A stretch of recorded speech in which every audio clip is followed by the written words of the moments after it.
వి gold trusted gold buyers. మీరు తాకట్టు పెట్టిన బంగారాన్ని విడిపించి ఈ రోజు ఉన్న మార్కెట్ ధరకు కొనబడును. గత 4-5 నెలల నుంచి యూట్యూబ్ లో గానీ, ఇన్స్టాగ్రామ్ లో గానీ, సోషల్ మీడియాలో బాగా వైరల్ అయిన కపుల్ అమర ప్రేమికులు అని అనుకోవచ్చు. మీ ప్రేమ గురించి చాలా మందికి ఇన్స్పిరేషన్. అభిమానమే కాంట్రవర్సీ అంటారు. ఈ ఏజ్ లో ఇలాంటి టైంలో మీరు ఒక 10 మందికి అలా కాదు, ఇంట్లో ఉండాలి, ఏ కష్టం వచ్చినా నిలబడాలి అని చెప్పలే కానీ ఇలా చేయడం ఎంతవరకు కరెక్ట్?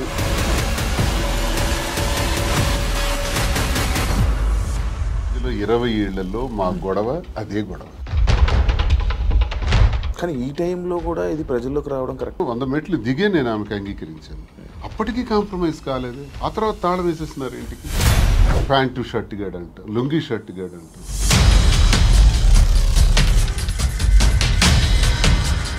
మీ ఎక్స్ హస్బెండ్తో నేను ప్రాబ్లమ్స్ ఏం లేవా మీకు? ఫ్యామిలీకి ప్రిఫరెన్స్ కంటే తను ఎక్కువ మిమ్మల్ని నమ్మి ఓట్లు వేయడానికి కానీ, లేకపోతే ఎవరైతే జనాలు ఉన్నారో వాళ్ళ మాటలను మీరు పట్టించుకుంటారా? సొసైటీకి సార్ మీ బిజినెస్లు అన్నీ వదిలేసారా? అన్ని లాగేసుకున్నారు. 61 కోట్లు లాస్. కొన్ని వీడియోస్ మీ డ్యాన్స్ సంబంధించిన వీడియోస్ కొన్ని సోషల్ మీడియాలో వైరల్ అవడం జరుగుతుంది. అది మీరేనా? పిల్ల సైనిక్ గారు ఉంటారు కదా, బచ్చగాళ్ళు. ఆ బచ్చగాళ్ళు ఇక అమ్మాయిని బయటికి లాగాలి పెళ్లి చేసుకుని. మందు పెట్టి ఇలా చేయడం వల్ల, లేకపోతే ఈ ఏజ్ లోనే ఆయనకి అవసరం. ఎవడైతే క్వశ్చన్ అడిగాడో వాడు.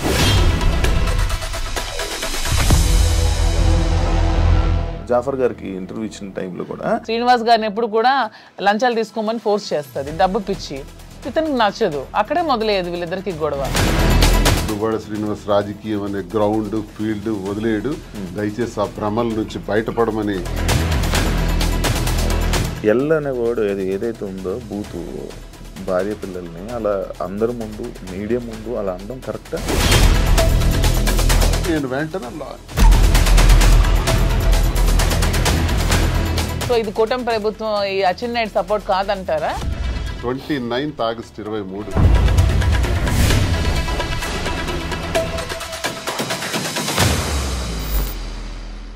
హాయ్ హలో నమస్తే, నేను మీ anchor Shiva. Welcome to iDream media. ఈ పాటికే నా ముందున్న గెస్ట్లు ఎవరో మీకు అర్థమైపోయి ఉంటుంది ప్రోమో చూడడం వల్ల. గత 4-5 నెలల నుంచి యూట్యూబ్లో కానీ, ఇన్స్టాగ్రామ్లో కానీ, సోషల్ మీడియాలో బాగా వైరల్ అయిన కపుల్ అమర ప్రేమికులు అని అనుకోవచ్చు. మాధురి గారు అండ్ దువ్వాడ శ్రీని గారు ఈరోజు మనతో ఉన్నారు.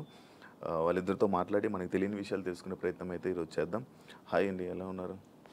హాయ్ సార్, ఎలా ఉన్నారు? బాగున్నారా? February 14th వస్తుంది వ్యాలంటైన్స్ డే. దాని గురించి కూడా నేను లాస్ట్లో ఒక చిన్న ఇది ఉంది మీ ఇద్దరికి, దాని గురించి కూడా మాట్లాడదాం. హ్యాపీయా? Very very happy. మంచిగా ఆనందంగా ఉన్నారా? సంతోషంగా? ఆల్వేస్. ఎటువంటి ప్రాబ్లమ్స్ ఏం లేవా? ఏం లేదు. ఇద్దరు కలిసి ఉండడం స్టార్ట్ చేశాక ఎలాంటి మార్పులు చూసుకున్నారు మీ ఇద్దరు? చేంజెస్ గడిచిన జీవితంలో నేను ఏదైతే కోల్పోయాను అంటే, రాజకీయంగా చాలా అగ్రెసివ్గా, ముక్కుసూటిగా, ఎంతటి వ్యక్తి గురించి అయినా సరే పదునైన మాటలతో మాట్లాడటం అలవాటు. ప్రజల పక్షాన పోరాటం అలవాటు. 25 ఏళ్ళుగా 18 సంవత్సరాలు అపోజిషన్ పాత్ర. అపోజిషన్లో కూడా ఉద్యమాలు, కేసులు, జైళ్ళు, 62 రోజుల పాటు జైలు జీవితం కూడా గడిపాను. ఇన్ని గడిపిన నాకు, ప్రజా జీవితాన్ని గడిపిన నాకు, ఎన్నికల్లో కూడా పోటీ చేసిన నాకు, ఇంట్లో మాత్రం కొంచెం ఇబ్బంది ఉండేది మానసికంగా. మానసిక ప్రశాంతత లేదు. ఈర్ష్య, అసూయ, ద్వేషాలు, ఆధిపత్య పోరు మధ్యలో నలిగిపోయేవాడిని. సరే కుటుంబం కదా, ఇవన్నీ దిగమింగుకోవాలి, భరించాలి అని తగ్గే ఆలోచించేవాడిని. కానీ అది పరిధులు దాటి ఇంటి విషయం బయటికి తీసుకురావటం జరిగింది మా ఇంట్లో. అది కార్యకర్తల వరకు, ప్రజల వరకు, ఆఖరికి అధిష్టానం వరకు, ఆఖరికి నా క్యారెక్టర్ అసాసినేషన్ చేసేంత వరకు. ఇలా వచ్చేటప్పుడు కొన్ని ఒంటరితనాన్ని నేను ఎదుర్కోవాల్సి వచ్చింది. ఇంటికి తాళం వేసేసుకోవడం, ఇబ్బందులు పెట్టేటప్పుడు మేమే రాజకీయాల్లోకి తీసుకొచ్చినటువంటి మా కుటుంబం నుంచి ప్రోత్సహించి మహిళల్లోనూ మంచి గౌరవం ఉన్నటువంటి సర్వీసెస్ ఎన్నో సొసైటీలో చేస్తున్నటువంటి మరి మాధురి లాంటి అమ్మాయి ఉంటే పార్టీకి బలం అవుతుందని తీసుకురావడం జరిగింది. తీసుకొచ్చిన తర్వాత ఆమె పనిచేసుకొని వెళ్తున్నటువంటి తీరులో భాగంగా మా కుటుంబం నుంచే పలు విమర్శలు ఎదుర్కొంటూ చాలా ఇబ్బందులు పడాల్సి వచ్చింది. ఏ తప్పు లేనప్పటికీ, ఏ వ్యవహారం మా మధ్యలో లేనప్పటికీ కూడా మా ఇద్దరిని కలుపుతూ మా ఇంటి నుంచే దుష్ప్రచారం స్టార్ట్ అయింది. ఆ పరిస్థితుల్లో ఆమెకు కూడా చాలా ఇబ్బందులు వచ్చాయి. సంఘపరంగా కానీ, కుటుంబ పరంగా కానీ, కన్నవారి దగ్గర, అత్తవారి దగ్గర అందరూ ఇబ్బందులు వచ్చి తను చాలా ఇబ్బందులు ఎదుర్కోవాల్సి వచ్చింది. ఈ ఇబ్బందుల్లో మీ కూడా నన్ను విడిచిపెట్టేయకుండా నాకున్నటువంటి వ్యక్తిగతంగా నేను ఒంటరిగా అయిపోయి మా పలాసాలలో ఉన్నప్పుడు కూడా నా భోజన వ్యవహారాలు కానీ, రాజకీయ వ్యవహారాలు కానీ అన్నీ కూడా చూస్తూ నాకు భరోసానిచ్చింది, ధైర్యంగా ఉంది. ఆ టైంలో నేను కూడా మాధురికి ధైర్యంగా ఉండాలి, ఆమె కూడా ఒంటరి అయిపోయింది, మా వల్లే కదా పోయింది. మా కుటుంబంలో అందరూ బాగానే ఉన్నాము, మా పిల్లలు బాగున్నారు, చదువుకున్నారు, డాక్టర్స్ అయ్యారు, ఆస్తులన్నీ కుటుంబానికి రాసేసాం. ఇలాంటప్పుడు ఈమె ఒంటరిగా ఇబ్బంది పడుతుంది అని నేను భరోసాగా ఉండటం, కలిసి ఉండటం. కలిసి ఉన్న విషయం రాజకీయాల్లో ఉన్నాం కాబట్టి రహస్యంగా ఉంచితే అది కుదిరే పని కాదు. రాజకీయాల్లో ఉండేటప్పుడు మన తాలూకు వ్యక్తిగత విషయాలను కూడా ప్రజలు గమనిస్తుంటారు. కానీ ఈ టైంలో కూడా ఇది ప్రజల్లోకి రావడం కరెక్ట్ విషయం కాదు కదా. అంటే మరి రహస్యంగా దాయటం వల్ల లాభం ఏంటి? మనకు జరిగినటువంటి విషయాన్ని ప్రజల ముందు చెప్పటం కరెక్ట్. నాకామె ఎవరో తెలియదు మాధురి అని నేను చెప్పొచ్చు, మా శ్రీనివాస్ ఎవరో నాకు తెలియదు అని మాధురి చెప్పొచ్చు. అందరు చేసే పని ఇదే. చాలా మందికి చాలా వ్యవహారాలు ఉంటాయి, బయట పెట్టుకోరు. కానీ మాదా పరిస్థితి కాదు. ఒక వ్యవహారం ఇతను ఇలా చేశాడు, ఇలా ప్రవర్తించాడని ఇంటి నుంచే అబ్జెక్షన్స్ వచ్చి గొడవలు పెట్టి దాన్ని రచ్చ చేసేటప్పుడు ఆ మీడియా ముందు నేను కూడా ఫ్యాక్ట్స్ చెప్పాలి. ఎస్, మేము ఈ పరిస్థితుల్లో కలవాల్సి వచ్చింది, మేము కలిసిన ఈ పరిస్థితుల్లో మేము ఈ నిర్ణయం తీసుకోవాల్సి వచ్చింది, మా నిర్ణయం ఇది అని స్పష్టంగా గత 4 నెలల క్రితమే మీడియా ద్వారా పబ్లిక్కి తెలియజేసాం. ఈ విషయం టెక్కల ప్రజలందరికీ తెలుసు, శ్రీకాకుళం జిల్లాలో తెలుసు, రాష్ట్ర ప్రజలకు తెలిసేటప్పుడు కొంత లేట్ అయింది. ఇది వాస్తవాలని మేము చెప్పాం, చెప్పి నిర్ణయం తీసుకున్నాం. నిర్ణయం తీసుకునే దానిలో చాలా ఒడిదుడుకులు వస్తాయి. ఆ ఒడిదుడుకులను ఎదుర్కొంటాం ధైర్యంగా. మాకున్నటువంటి బాధ్యతలు కూడా ముఖ్యంగా ఉన్నాయి. పిల్లలు, ఆమెకు నాకు కలిపి 5 పిల్లలు. 5 పిల్లల్ని కూడా జాగ్రత్తగా చూసుకోవాలి. వాళ్ళకి వాళ్ళ జీవితాలని, వాళ్ళ చదువులు, వాళ్ళ ఆర్థిక పరిస్థితులు ఎటువంటి ఇబ్బంది లేకుండా చూడాలన్నది మా మొదటి నిర్ణయం. వాళ్ళకు భరోసాగా ఉండాలని. 2, ప్రజలే ఊపిరిగా, రాజకీయమే ఊపిరిగా బ్రతుకుతున్నటువంటి మాకు, మా మీద నమ్ముకున్నటువంటి ప్రజలు, కార్యకర్తలు, అభిమానులు అందరూ ఉన్నారు. వాళ్ళందరినీ కూడా ఒక కంట కనిపెట్టి జాగ్రత్తగా వాళ్ళని చూసుకోవాల్సిన బాధ్యత కూడా మాకుంది.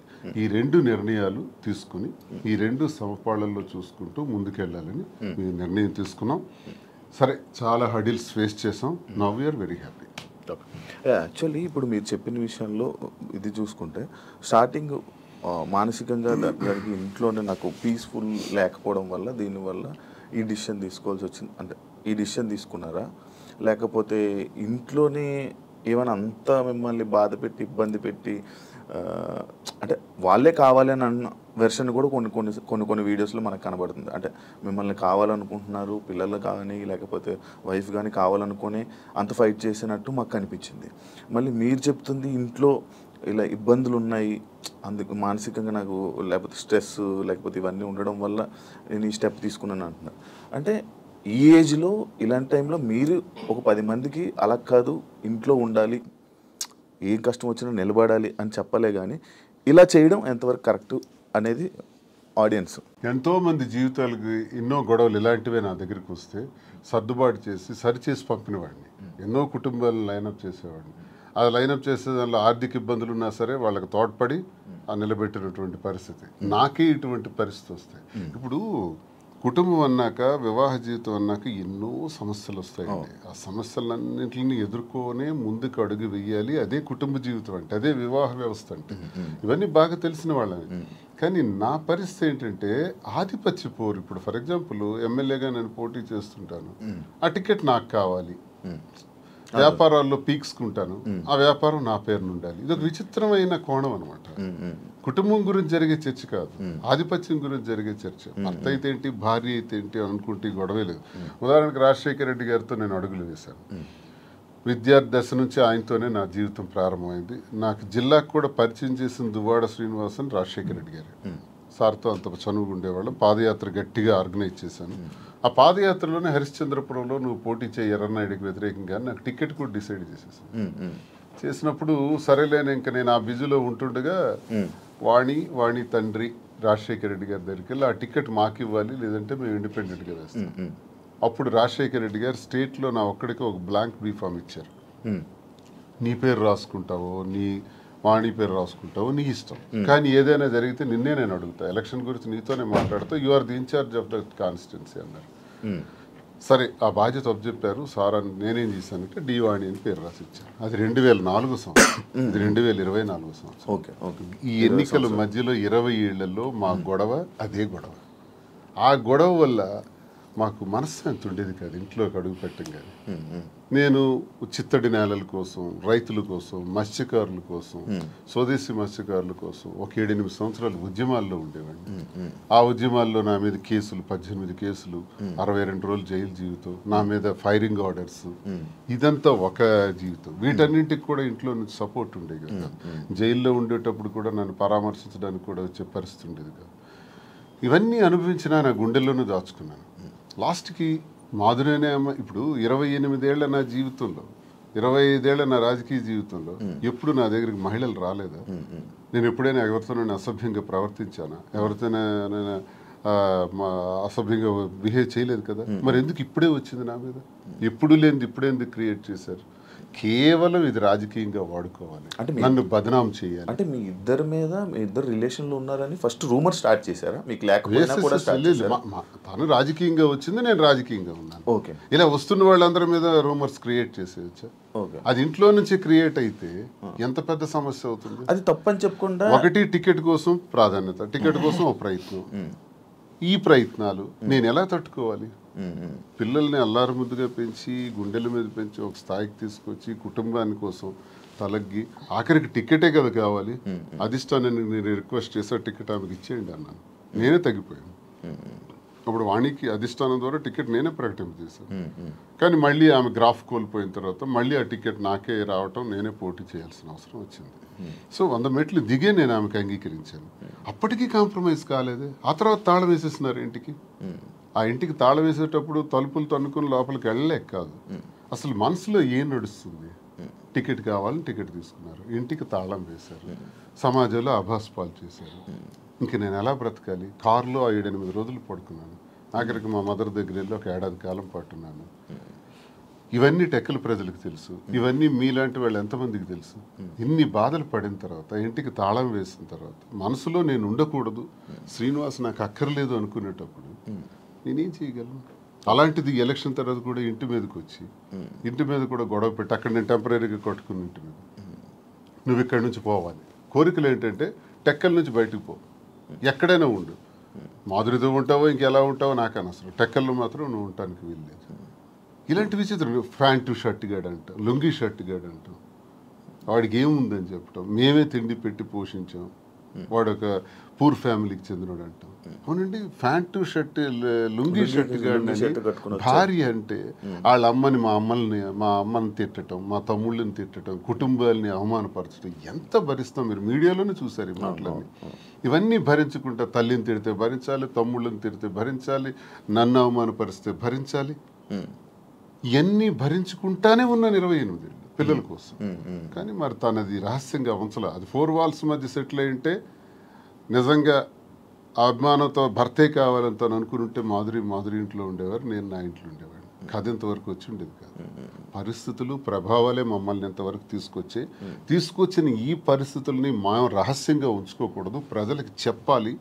ప్రజలకు వాస్తవాలను తెలియజేస్తే, వాస్తవాల ద్వారా వాళ్ళు మంచి చెడులను గ్రహించి ప్రజలే దేవుళ్ళని నమ్మిన నేను ప్రజలకు ఇవి నేను తెలియజేస్తే వాళ్ళే మనకు అగ్రభాగాన్ని కూర్చోబెట్టగలరు, లేదా అధోపాతాళానికి తొక్కేయగలరు. ప్రజలకు ఆ శక్తి ఉంది.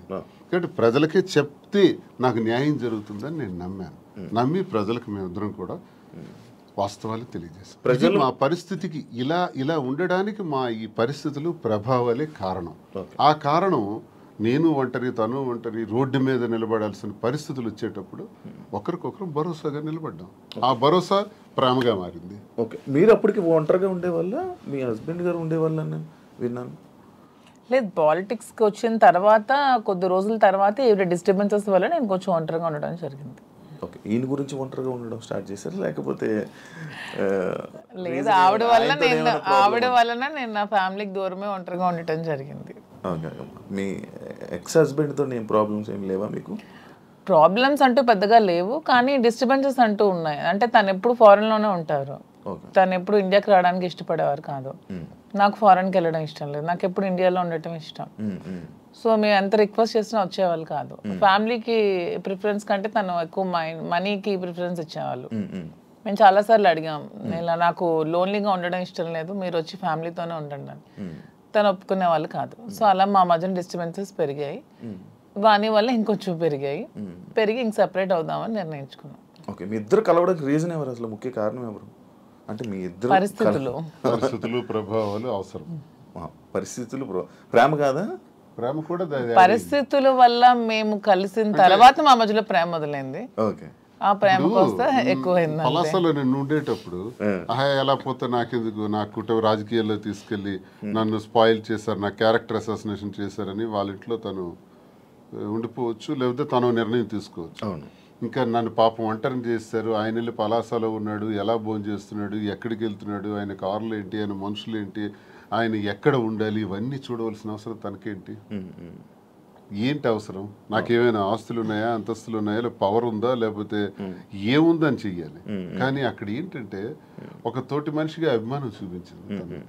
నేను ఇబ్బందుల్లో ఉండేటప్పుడు నా కోసం ఇంత బాధ్యత వహించినటువంటి అమ్మాయిగా, తను నష్టపోతూ నా కోసం నిలబడినటువంటి అమ్మాయిగా నాకు కూడా ఒక ఏ ప్రేమనైతే కోల్పోయినాను జీవితంలో, ఆ ప్రేమ నేను ఆమె దగ్గర పొందాను.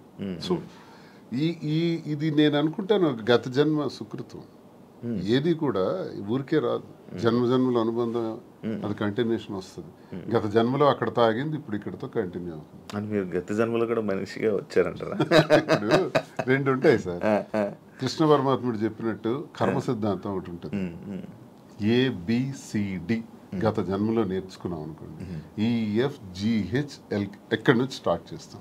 అంటే ఈ నుంచి ఎలా స్టార్ట్ చేస్తామంటే ABCD గత జన్మలో నేర్చుకున్నటువంటి ఆ కంటిన్యూషన్ అనేది ఈ జన్మకు ఉంటుంది అన్నది ఖచ్చితంగా గత జన్మ సుకృతాలు, గత జన్మ వ్యవహారాలే ఈ జన్మ కొనసాగింపుగా ఉంటాయని కృష్ణ పరమాత్ముడు చెప్పింది, గీతలో కూడా చెప్పినటువంటిదే. అది ఒకవైపు నమ్మితే అది నిజం.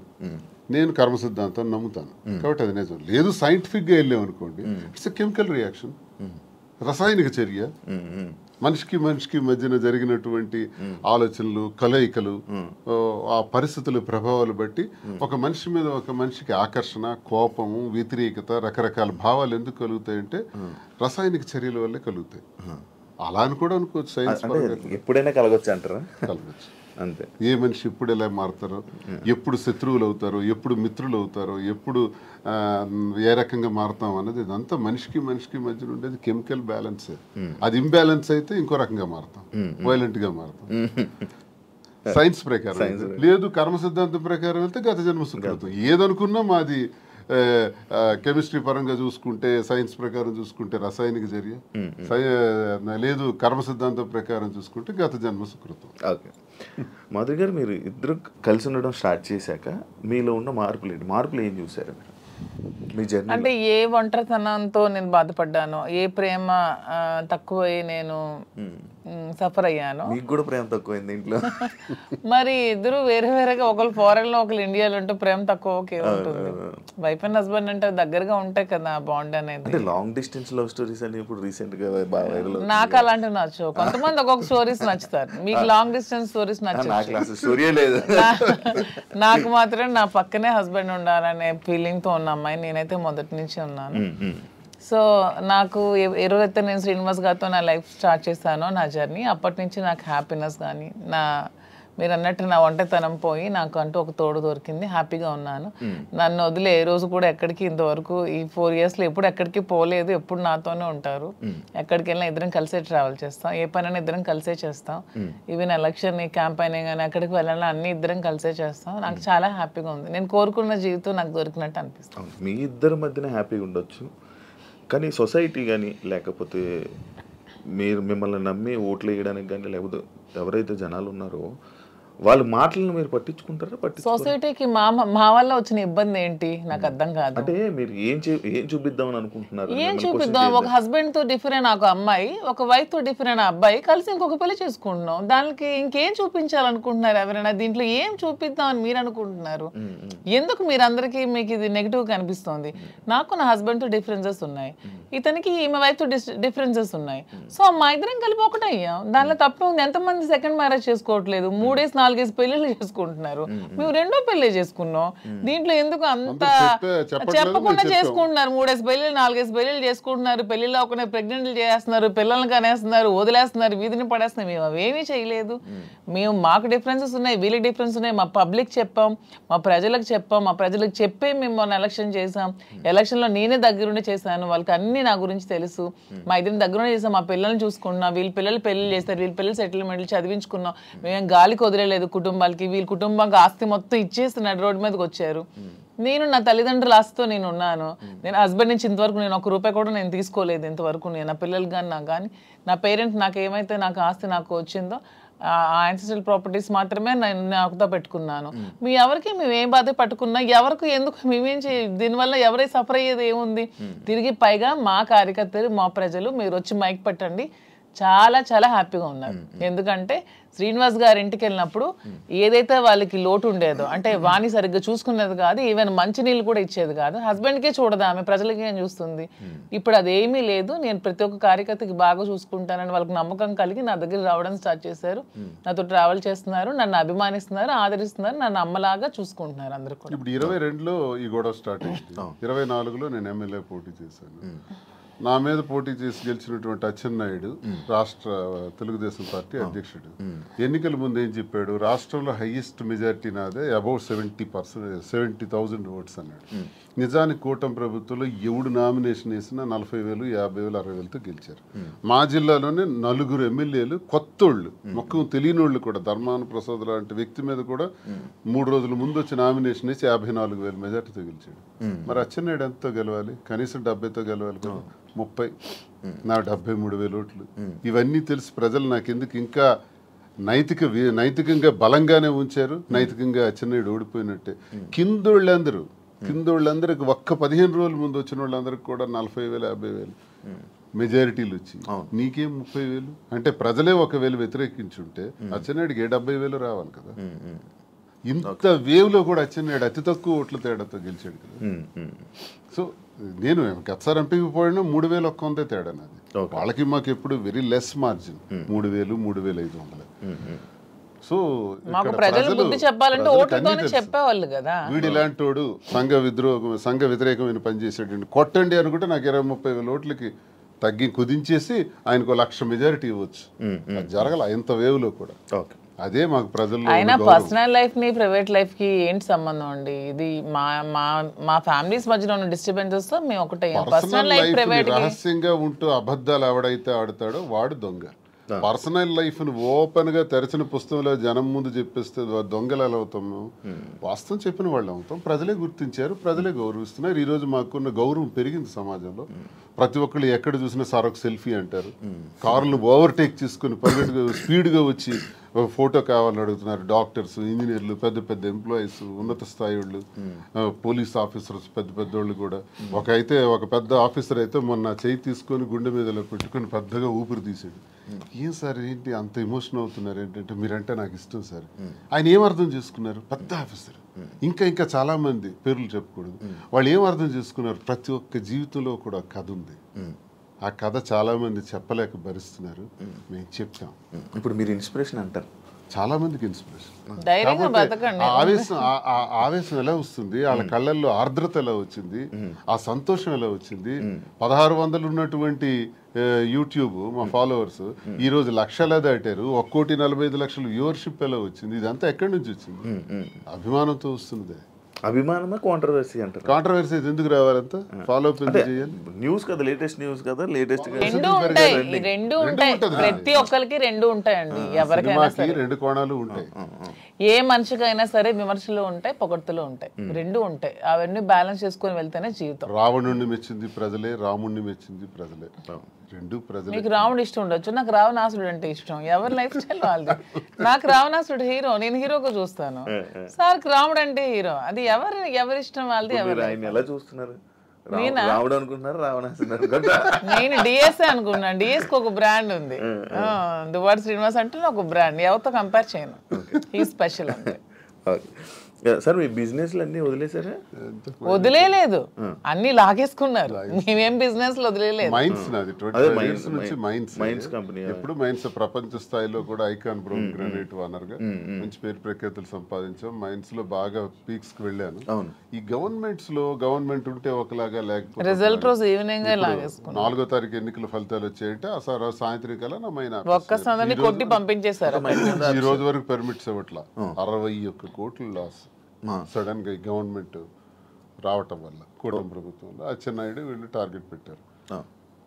సరే ఇవన్నీ చేస్తుంటారు వాళ్ళు, భరిస్తారు. శ్రీను గారు అంత మైనింగ్ కంపెనీలు అలాంటి పెద్ద పెద్ద బిజినెస్లు చేసిన మీరు రీసెంట్గా చీరలు బిజినెస్లోకి తీసుకొచ్చేసారని చెప్పి కామెంట్స్ కామెంట్స్. దానికి బిజినెస్, సారీస్ బిజినెస్ కాదా?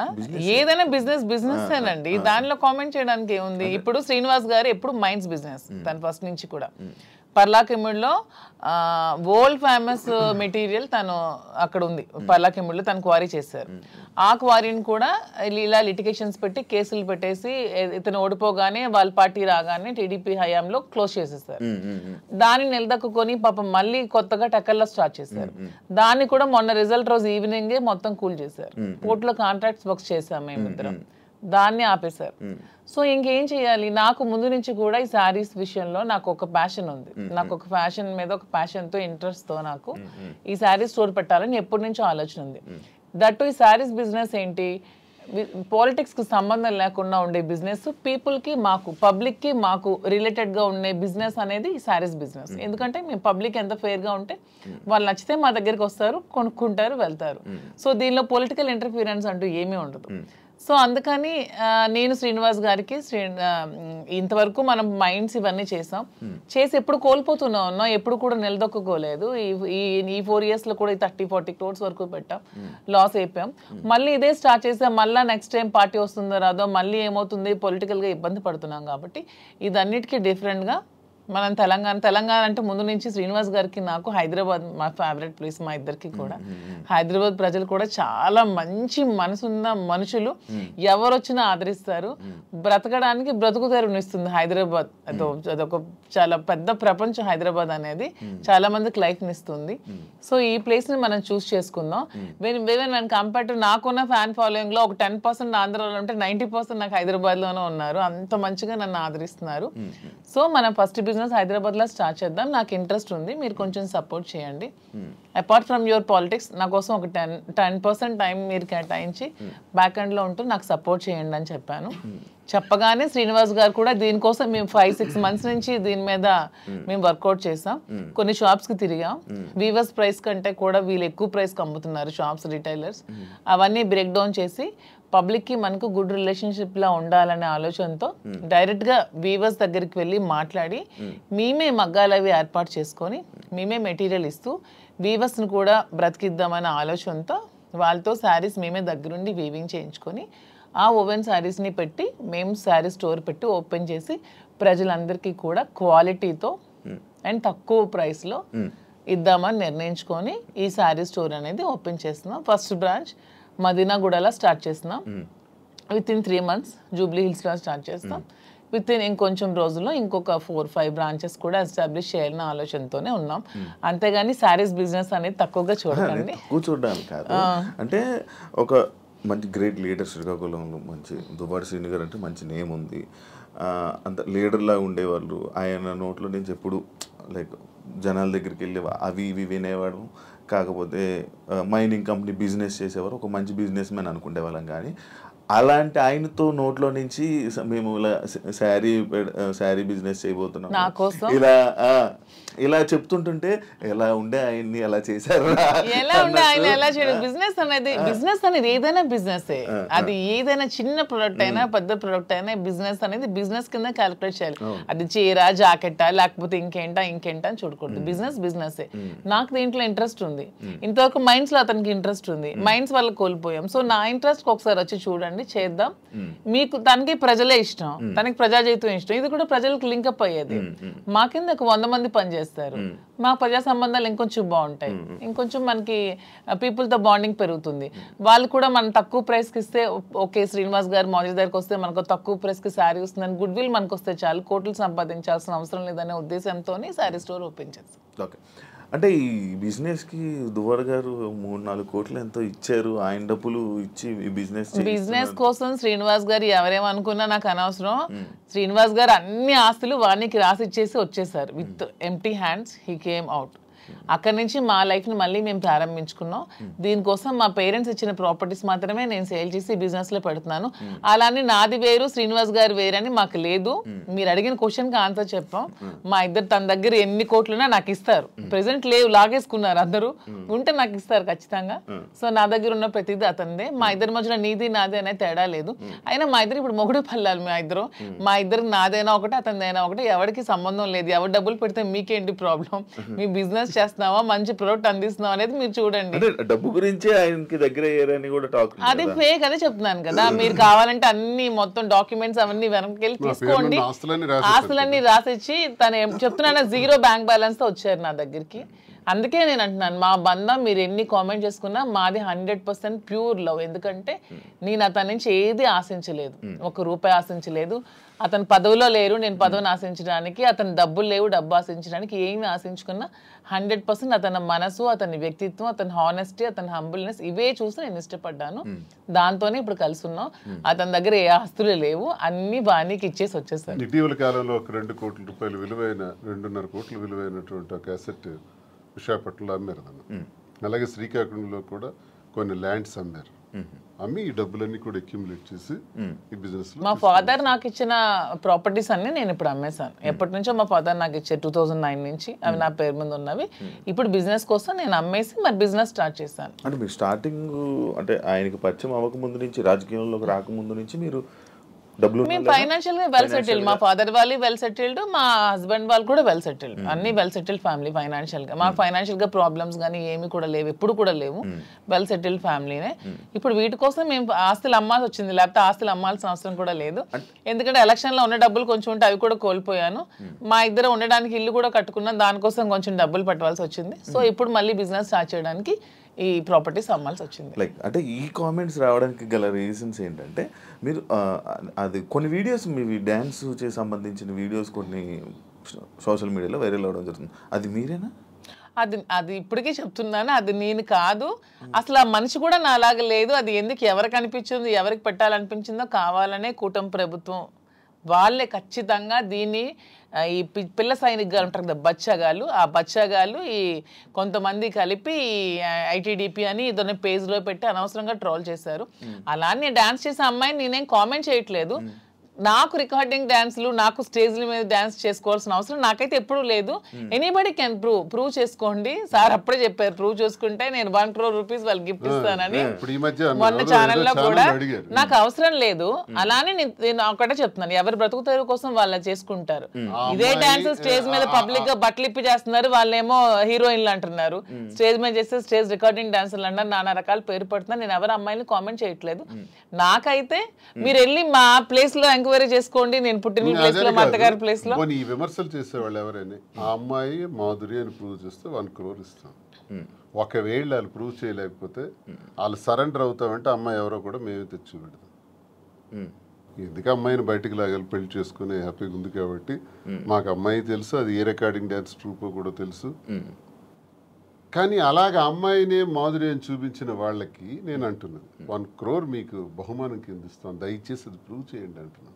అంటే చీప్ ట్రిక్స్ ప్లే చేయడం, ట్రోల్ చేసి ఎందుకు అలా ట్రోల్ చేయాల్సిన అవసరం ఏముందో నాకు అర్థం కాదు. అలా చేస్తే ఏమొస్తుంది? అంటే ఇప్పుడు మాధురికి నాకు మేము ఒక మనసుతో ఉన్నాం కదా, మరి అలా చేస్తే ఏమొస్తుంది మీకు? ఎవడా చేసేవాడు? రికార్డింగ్ డాన్స్ చేసే అమ్మాయిని పెళ్లి చేసుకో, రికార్డింగ్ డాన్స్ అమ్మాయిని ఓవర్సీని పెళ్లి చేసుకుని నీకేంటి నొప్పి?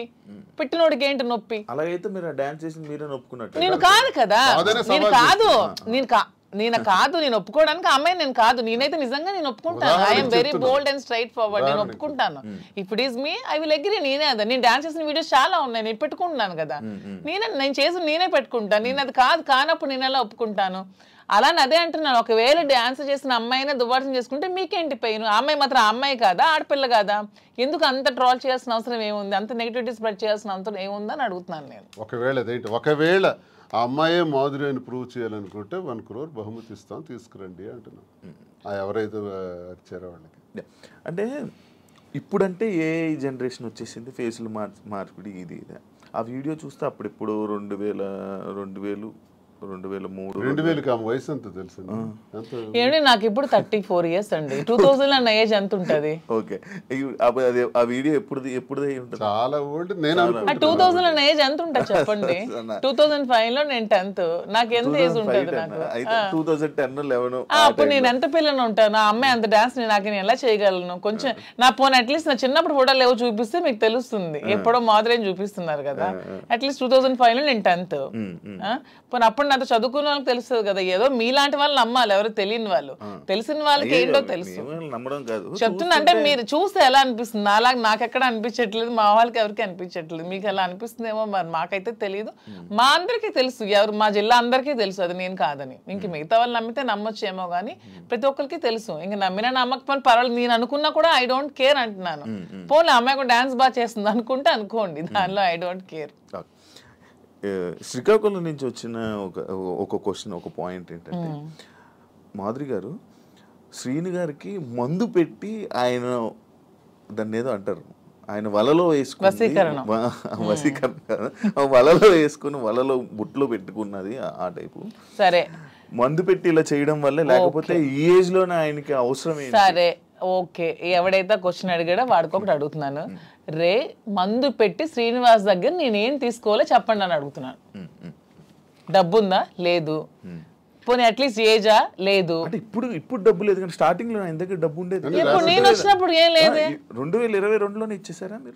ముందు నుంచి వాళ్ళ ప్రాపర్టీస్ అన్ని ఉన్నాయి. ఏ రోజు కూడా నేను 1 రూపీ కూడా అంతగా తీసుకోలేదు. తన పేరునే ఉన్నాయి, తర్వాత మిగతా రాసేస్తారు. రీసెంట్ గా 4 నెలల క్రితం జాఫర్ గారికి ఇంటర్వ్యూ ఇచ్చిన టైంలో కూడా she saying everything false allegations అండి. నాకేం రాసి ఇవ్వలేదు, నాకు అసలు ఏం లేదు, ఆయన ఇలా దూరం ఉండి ఇలాగా ఇల్లు ఇచ్చేసాను, ఈ ఇల్లు ఇచ్చేసాను అని చెప్తున్నారా తప్ప నాకు ఎటువంటి ప్రాపర్టీ ఏమి ఇవ్వలేదు. ఆ ఫ్యాక్టరీ రాసేసిన డాక్యుమెంట్స్ ఉన్నాయి.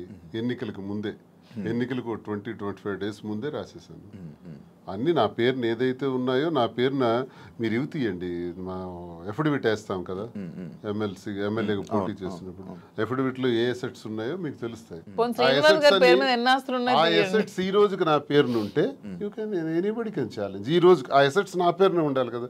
మొన్న నా పేరున ఎఫిడవిట్ లో ఎమ్మెల్యేగా పోటీ చేసినప్పుడు ఉండే అసెట్స్ ఇప్పుడు ఎందుకు లేవు? ఏమైనా అసెట్స్ తన పేరున ఉన్నాయో లేదో ఒకసారి వెరిఫై చేయండి, తెలుస్తుంది. ఎవిడెన్స్ ఉంటుంది కదా ప్రతిదానికి. అదే ఆ కామెంట్ పెట్టినోడికి అడుగుతున్నాను. శ్రీనివాస్ గారిని మందు పెట్టి తీసుకోవడానికి ఏముంది? సరే, మీరు ఇప్పుడు అన్ని ఆస్తులు రాస్తారు కదా, ఇప్పుడు అన్ని ఆస్తులు రాసేసి ఉన్నారని చెప్తున్నారు కదా, మరి ఇప్పుడు అన్ని ఆస్తులు రాసాక నా ఆస్తులు అమ్మి పెట్టి ఉండాల్సిన అవసరం నాకేముంది? వాడు ఎవడైతే కామెంట్ పెట్టాడో వాడికి 2 క్వశ్చన్స్ అడుగుతున్నాను. ఒకటి, ఆస్తుల కోసమే తీసుకొని ఉంటే అతని ఆస్తులన్నీ వదిలేసి వచ్చాక నా ఆస్తులు అమ్మి అతని దగ్గర ఉండాల్సిన అవసరం ఏముందని ఎవడైతే కామెంట్ పెట్టాడో వాడికి అడుగుతున్నాను. ఇంకొకటి పాయింట్, మీ మహేష్ ఎక్స్ హస్బెండ్ ఎవరైతే ఉన్నారో ఆయన స్టార్టింగ్ లో వచ్చారు ఏంటి దానికోసం ఇప్పుడు నేను చెప్పి నేను అరిగిపోయాను అతను చెప్పిన కామెంట్స్ కోసం. స్టార్టింగ్ లో వచ్చారు, ఈ మధ్య అసలు కనిపించట్లేదు. ఏమైనా డబ్బులు ఇచ్చి వాళ్ళని ఆయన్ని మేనేజ్ చేశారు? డబ్బులు ఇచ్చి మేనేజ్ చేయడానికి they are well settled family. వాళ్ళు ఆర్థోడాక్స్ ఫ్యామిలీ, రిచ్, టెక్కలకే రిచ్ వాళ్ళు. వాళ్ళ ఫాదర్ ఎవరు అడిగినా చెప్తారు, వాళ్ళ ఫాదర్ టెక్కల్లోనే రిచెస్ట్ ఫ్యామిలీ. వాళ్ళ ఫాదర్ కి 100 acres ఉండేవి. మనకంత స్థితిలో ఏమీ లేము. ఫస్ట్ లాయర్ శ్రీకాకుళం డిస్ట్రిక్ట్ మొత్తానికి మొదటి లాయర్ అతనే. హైకోర్టు నుంచి జడ్జెస్ కూడా వచ్చి అతనికి సన్మానం చేశారు. అతను ఇప్పుడు ఎక్స్పైర్ అయ్యారు. కానీ రిచెస్ట్ ఫ్యామిలీ వాళ్ళు. తలగాంలో ఇప్పటికీ వాళ్ళకి ల్యాండ్ అసెట్స్ అన్నీ ఉన్నాయి. వాళ్ళకి ఏం డబ్బులు అవ్వాల్సిన అవసరం లేదు. తను చక్కగా మెరైన్ చీఫ్ ఇంజనీర్ జాబ్ చేసుకుంటున్నాడు, హ్యాపీగా ఫారెన్ లో ఉన్నాడు. 1 రూపీ కూడా వాళ్ళకి ఇవ్వాల్సిన అవసరం తప్పు. మేము ఇలా ఉన్నదానికి వాళ్ళకి ఫ్యామిలీని బ్లేమ్ చేయకూడదు, అది చాలా తప్పు. వాళ్ళ ఫ్యామిలీ చాలా మంచి ఫ్యామిలీ. వాళ్ళేం ఫైనాన్షియల్ గా మా దగ్గర ఏముందని మీ వాళ్ళకి ఇవ్వడానికి? ఇప్పుడు మ్యూచువల్ అండర్స్టాండింగ్, మేము మ్యూచువల్ కన్సర్న్ తోనే మేము విడిపోయాం. మా దగ్గర ఏముంది మీ వాళ్ళకి ఇవ్వడానికి? ఇప్పుడు ఎవరు చేయాల్సిన అవసరం లేదు. వాళ్ళు అమ్ముతున్నాం, అదే ఆస్తులు బిజినెస్ కోసం ఆస్తులు అమ్ముతున్నాం. చాలా వరకు అమ్మాలి, పెట్టుబడులు చాలా ఎక్కువ అవసరం కదా, కొంచెం భారీగానే చేయాలనుకుంటున్నాం కాబట్టి బిజినెస్. సో అందుకని వాళ్ళని తప్పు పట్టడం అనేది చాలా తప్పు. వాళ్ళని ఎవరైతే కామెంట్ చేస్తారు దేవుడు కూడా క్షమించుడు అలా అంటే, అది చాలా తప్పు. వాళ్ళని ఇందులో లాక్కూడదు. ఇప్పుడు మీరు పూర్తిగా హైదరాబాద్ లో ఉంటారా లేకపోతే ఇక్కడ? శ్రీనివాస్ గారు కంప్లీట్ గా అక్కడే ఉంటారండి. నేను హైదరాబాద్ లో ఉంటూ చూసుకుంటాను. శ్రీనివాస్ గారు అవసరం ఇక్కడ ఏదైనా నాకు ఉందనిపించినప్పుడు తను వచ్చి వెళ్తూ మీరైతే ఇంకెక్కడే? నేను ఇక్కడే ఉంటాను హైదరాబాద్ లో. అంటే ఇక్కడ చాలా మంది బొటిక్లు ఉన్నాయి, లైక్ మీది కూడా ఒక బొటిక్ లాంటిదే కదా? నాది బొటిక్ కాదండి, కంప్లీట్ స్టోర్. ఇక్కడ చాలా స్టోర్స్ ఉన్నాయి, చాలా బొటిక్స్ ఉన్నాయి. ఇప్పుడు యూత్ కానీ లేకపోతే ఇప్పుడు రీసెంట్ టైమ్స్లో అందరూ బొటిక్స్ వైపు లేకపోతే అటువైపు ఎక్కువ అవగాహన చూపిస్తున్నారు, లైక్ అవి తీసుకుందాం అవి చేసుకుందాం అనేవి. బట్ మీది ఎందుకు సక్సెస్ అవుతుందని అనుకుంటున్నారు? మీరు అన్ని ఉండగా మీ దగ్గరికి ఎందుకు రావాలి? ఆఫ్ కోర్స్ కరెక్ట్ పాయింట్ అడిగారు. అన్ని ఉండగా నేను సక్సెస్ అవుతానని నమ్మకం నాకుంది. ఎందుకంటే నేను ఫస్ట్ ఆఫ్ ఆల్ నేను ప్రతి ఉమెన్కి కూడా క్వాలిటీ ప్రొడక్ట్ ఇవ్వాలనుకుంటున్నాను. కొన్ని వెరైటీస్ ఉన్నాయి, టస్సెస్, ఆర్గాంజాస్, రాసిల్స్, చాలా వెరైటీస్ ఉంటాయి. కానీ దాంట్లో అందరూ చాలా మంది ప్యూర్ ఇవ్వకుండా డూప్లికేట్స్ ఇస్తున్నారు. ఫస్ట్ ఫీల్ అనేది ఉమెన్ గా కంఫర్ట్ మాకు ఉంటుంది. మీకు నచ్చినా నచ్చకపోయినా ఫస్ట్ కట్టుకునేటప్పుడు శారీ అనేది మా కంఫర్ట్, మాకు నచ్చాలి, మాకు తెలియాలి. ఈ ప్యూరిటీ అనేది నాకు తెలియాలి, శారీ ప్యూరిటీ కానీ శారీ కంఫర్ట్ కానీ నాకు తెలియాలి. అదే మేము థీమ్తో ఫస్ట్ నేను ప్యూరిటీ అనేది కస్టమర్కి ఇవ్వాలనుకుంటున్నాను. సో ఈ సోకాల్డ్ ఈ షాప్స్, ఈ బొటిక్స్ లాగా డబ్బుల కోసం మేము వ్యాపారం చేయట్లేదు. మాధురి దగ్గరికి వెళ్తే మాకు ఖచ్చితంగా ఒక మంచి క్వాలిటీ తక్కువ రేట్లో బడ్జెట్లో వస్తుందనే నేను మోటోనే పెట్టుకున్నప్పుడు when compare to other shops నా దగ్గర రేట్ తక్కువ ఉన్నప్పుడు కస్టమర్ అనేవాళ్ళు నా దగ్గరికే వస్తారు. వచ్చినప్పుడు వాళ్ళు వెళ్ళేటప్పుడు హ్యాపీగా వెళ్తారు. సో వెళ్ళేటప్పుడు మళ్ళీ సెకండ్ టైం వస్తారు. నేను కూడా ప్రతి బ్రాండ్స్కి ఏదో హీరోయిన్స్ను సెలబ్రిటీనే పెట్టుకునే వదిలే నా కస్టమర్స్ని నేను బ్రాండ్గా పెట్టుకుంటే వాళ్ళకే తక్కువ రేట్కి ఇస్తే వాళ్ళే నా కస్టమర్స్ నాకు బ్రాండ్ అంబాసిడర్స్ అవుతారు. వాళ్ళే 10 మందికి వెళ్ళి చెప్తారు, వాళ్ళు ఇంకొంతమందికి చెప్తారు పలానా దగ్గర షాప్లో తక్కువ రేట్ ఉంది, బాగుంది, క్వాలిటీ ఉంది, ప్యూర్ ఉంది, అప్పుడు నా దగ్గరికి వస్తారు. సో కస్టమర్స్ నా బ్రాండ్ అంబాసిడర్స్. నేను ఎవరిని బ్రాండ్ అంబాసిడర్స్ కూడా పెట్టుకోవట్లేదు. ఇప్పుడు నా దానికి నేనే బ్రాండ్ అంబాసిడర్గా ఉన్నాను. ఫ్యూచర్లో నా కస్టమర్స్నే బ్రాండ్ అంబాసిడర్గా చేసుకుందాం అనుకున్నా. నేనే మోడల్స్ని కానీ హీరోయిన్స్ని కానీ అవన్నీ కూడా చేసుకోవట్లేదు. వాళ్ళకి కోట్లు లక్షలు ఇచ్చే బదులు నా కస్టమర్ తక్కువ ప్రైస్లో ఇస్తే వాళ్ళే నా బ్రాండ్ అంబాసిడర్గా ఉంటారని నేను అనుకుంటున్నాను. సో ప్యూరిటీ, క్వాలిటీ, రేట్ రీజనబుల్గా ఉన్నప్పుడు నా దగ్గరికి అక్కడ కస్టమర్ ఎక్కడికో ఎందుకు వెళ్తాడు? నాకు డబ్బులు అవసరం లేదు, నాకు కావాల్సింది గుడ్ విల్, ప్రజలతో సత్సంబంధాలు బాగుండాలి. ఎందుకంటే మేము రాజకీయంగా ప్రజా జీవితంలోంచి వచ్చాం కాబట్టి ప్రజలతోనే మా జీవితం ఎక్కువ ముడిపడి ఉంది కాబట్టి ప్రజలకి ఏం కావాలి, ఎలా ఉంటే మేము నచ్చుతాం అనేది మాకు ముందు నుంచి తెలుసు. కాబట్టి మేము వాళ్ళతో ఉన్న రిలేషన్షిప్ మెయింటైన్ చేయాలనుకుంటున్నాం. కాబట్టి వాళ్ళకి మేము తక్కువ ప్రైస్లో క్వాలిటీ శారీ ఇచ్చి ఓకే మాధురి దగ్గర శారీ బాగుంటుందన్న good will within few days లో సంపాదించుకుంటాను. అప్పుడు మీరే రేట్ పెంచిన జనాలు తెలిసిపోతుంది ఖచ్చితంగా. అది నాకు అవసరం లేదంటున్నాను. ఇప్పుడు నాకు లాభం లేకుండా అనను. ఇప్పుడు వీవర్స్ దగ్గర నుంచి 10,000కి వచ్చినప్పుడు కొన్ని షాప్స్ లో ఎక్కువ లాభాపేక్షతో అవి 1,00,000కి 2 లక్షలకి అమ్ముతున్నారు. అలా కాకుండా ట్రాన్స్పోర్ట్ కి మాకున్న గమనించింది అంటే మాధురికి ఫ్యాషన్ పట్ల ఎక్కువ ప్యాషన్ ఉంది కాబట్టి నేను బిజినెస్లో రంగంలో నాకు కొంత అనుభవం బట్టి నేనేం చెప్పానంటే మనకి ఎప్పుడు కూడా క్వాలిటీ ఉండాలి, నాణ్యత ఉండాలి. అసలు ఏంటి ఈ రంగం ఏంటి, అసలు ఈ శారీ ఫీల్డ్ ఏంటి, ఈ పట్టు ఫీల్డ్ ఏంటి, పట్టు సిల్క్ ఏంటి ఒకసారి నా కళ్ళారా చూడాలని నీకు తెలుసు కాబట్టి నేను తర్వాత వెళ్ళాను.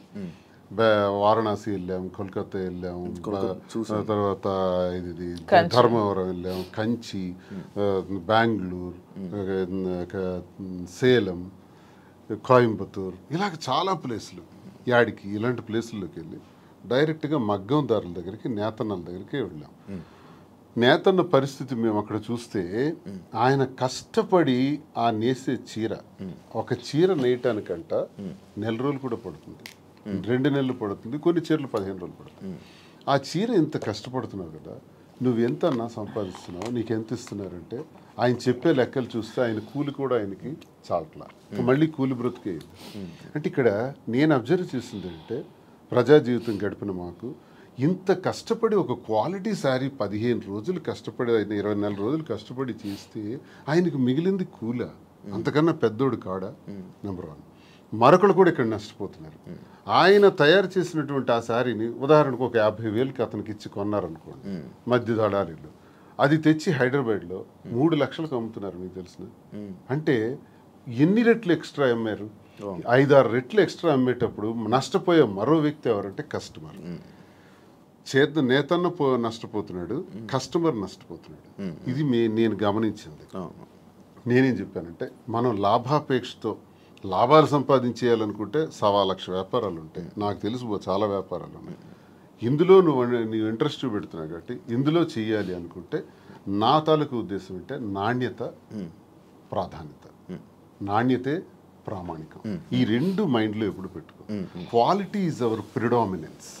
ఈ 2 బ్రెయిన్లో పెట్టుకుని ఆ ఏదైతే నేతన్న దగ్గర తీసుకుంటున్నామో ఆ నేతన్నకి మనం ఆర్థికంగా సహకరించి మరికొంత వెసులుబాటునిచ్చి అతను నేసేటట్లు చేసి అవన్నీ కలెక్ట్ చేద్దామని చెప్పి ఇప్పుడు 4-5 నెలల్లో మొత్తం దేశం నలుమూల నుంచి కలెక్ట్ చేసి దాన్ని స్టోర్లో పెట్టేటప్పుడు దానికి జిఎస్టీలు, ట్రాన్స్పోర్ట్ ఛార్జెస్, ప్రాఫిట్స్, మెయింటెనెన్స్ అన్నీ వేసుకుంటే 50,000 రూపాయల సారీని ఎంత కమ్మొచ్చు?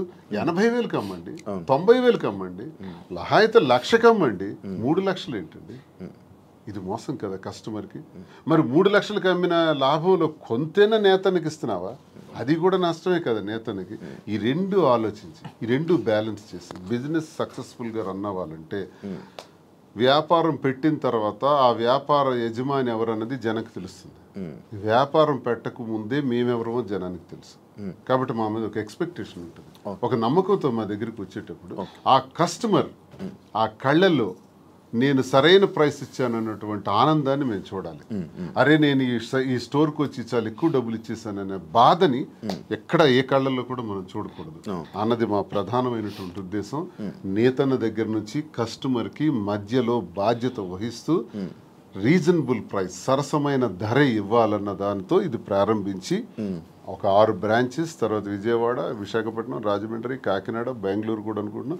ఇంకా జ్యువెలరీ కూడా స్టార్ట్ చేద్దామని ప్లాన్ చేస్తున్నాం. ఒక మంచి ఆలోచనతో దువ్వాడ శ్రీనివాస్ చీరలు అమ్ముతున్నాడా, దువ్వాడ శ్రీనివాస్ ఇలా అయిపోయాడా, అలాగే ఎవరైనా ప్రచారాలు చేసుకుంటే దువ్వాడ శ్రీనివాస్ రాజకీయం వదిలేడు, పదునైనటువంటి భాష వదలడు, తూర్పార పడ్డానికి ఎంత తోడైనా సరే ఆగే ప్రసక్తే లేదు, ప్రశ్నిస్తాడు. దువ్వాడ శ్రీనివాస్ రాజకీయం అనే గ్రౌండ్ ఫీల్డ్ వదిలేడు.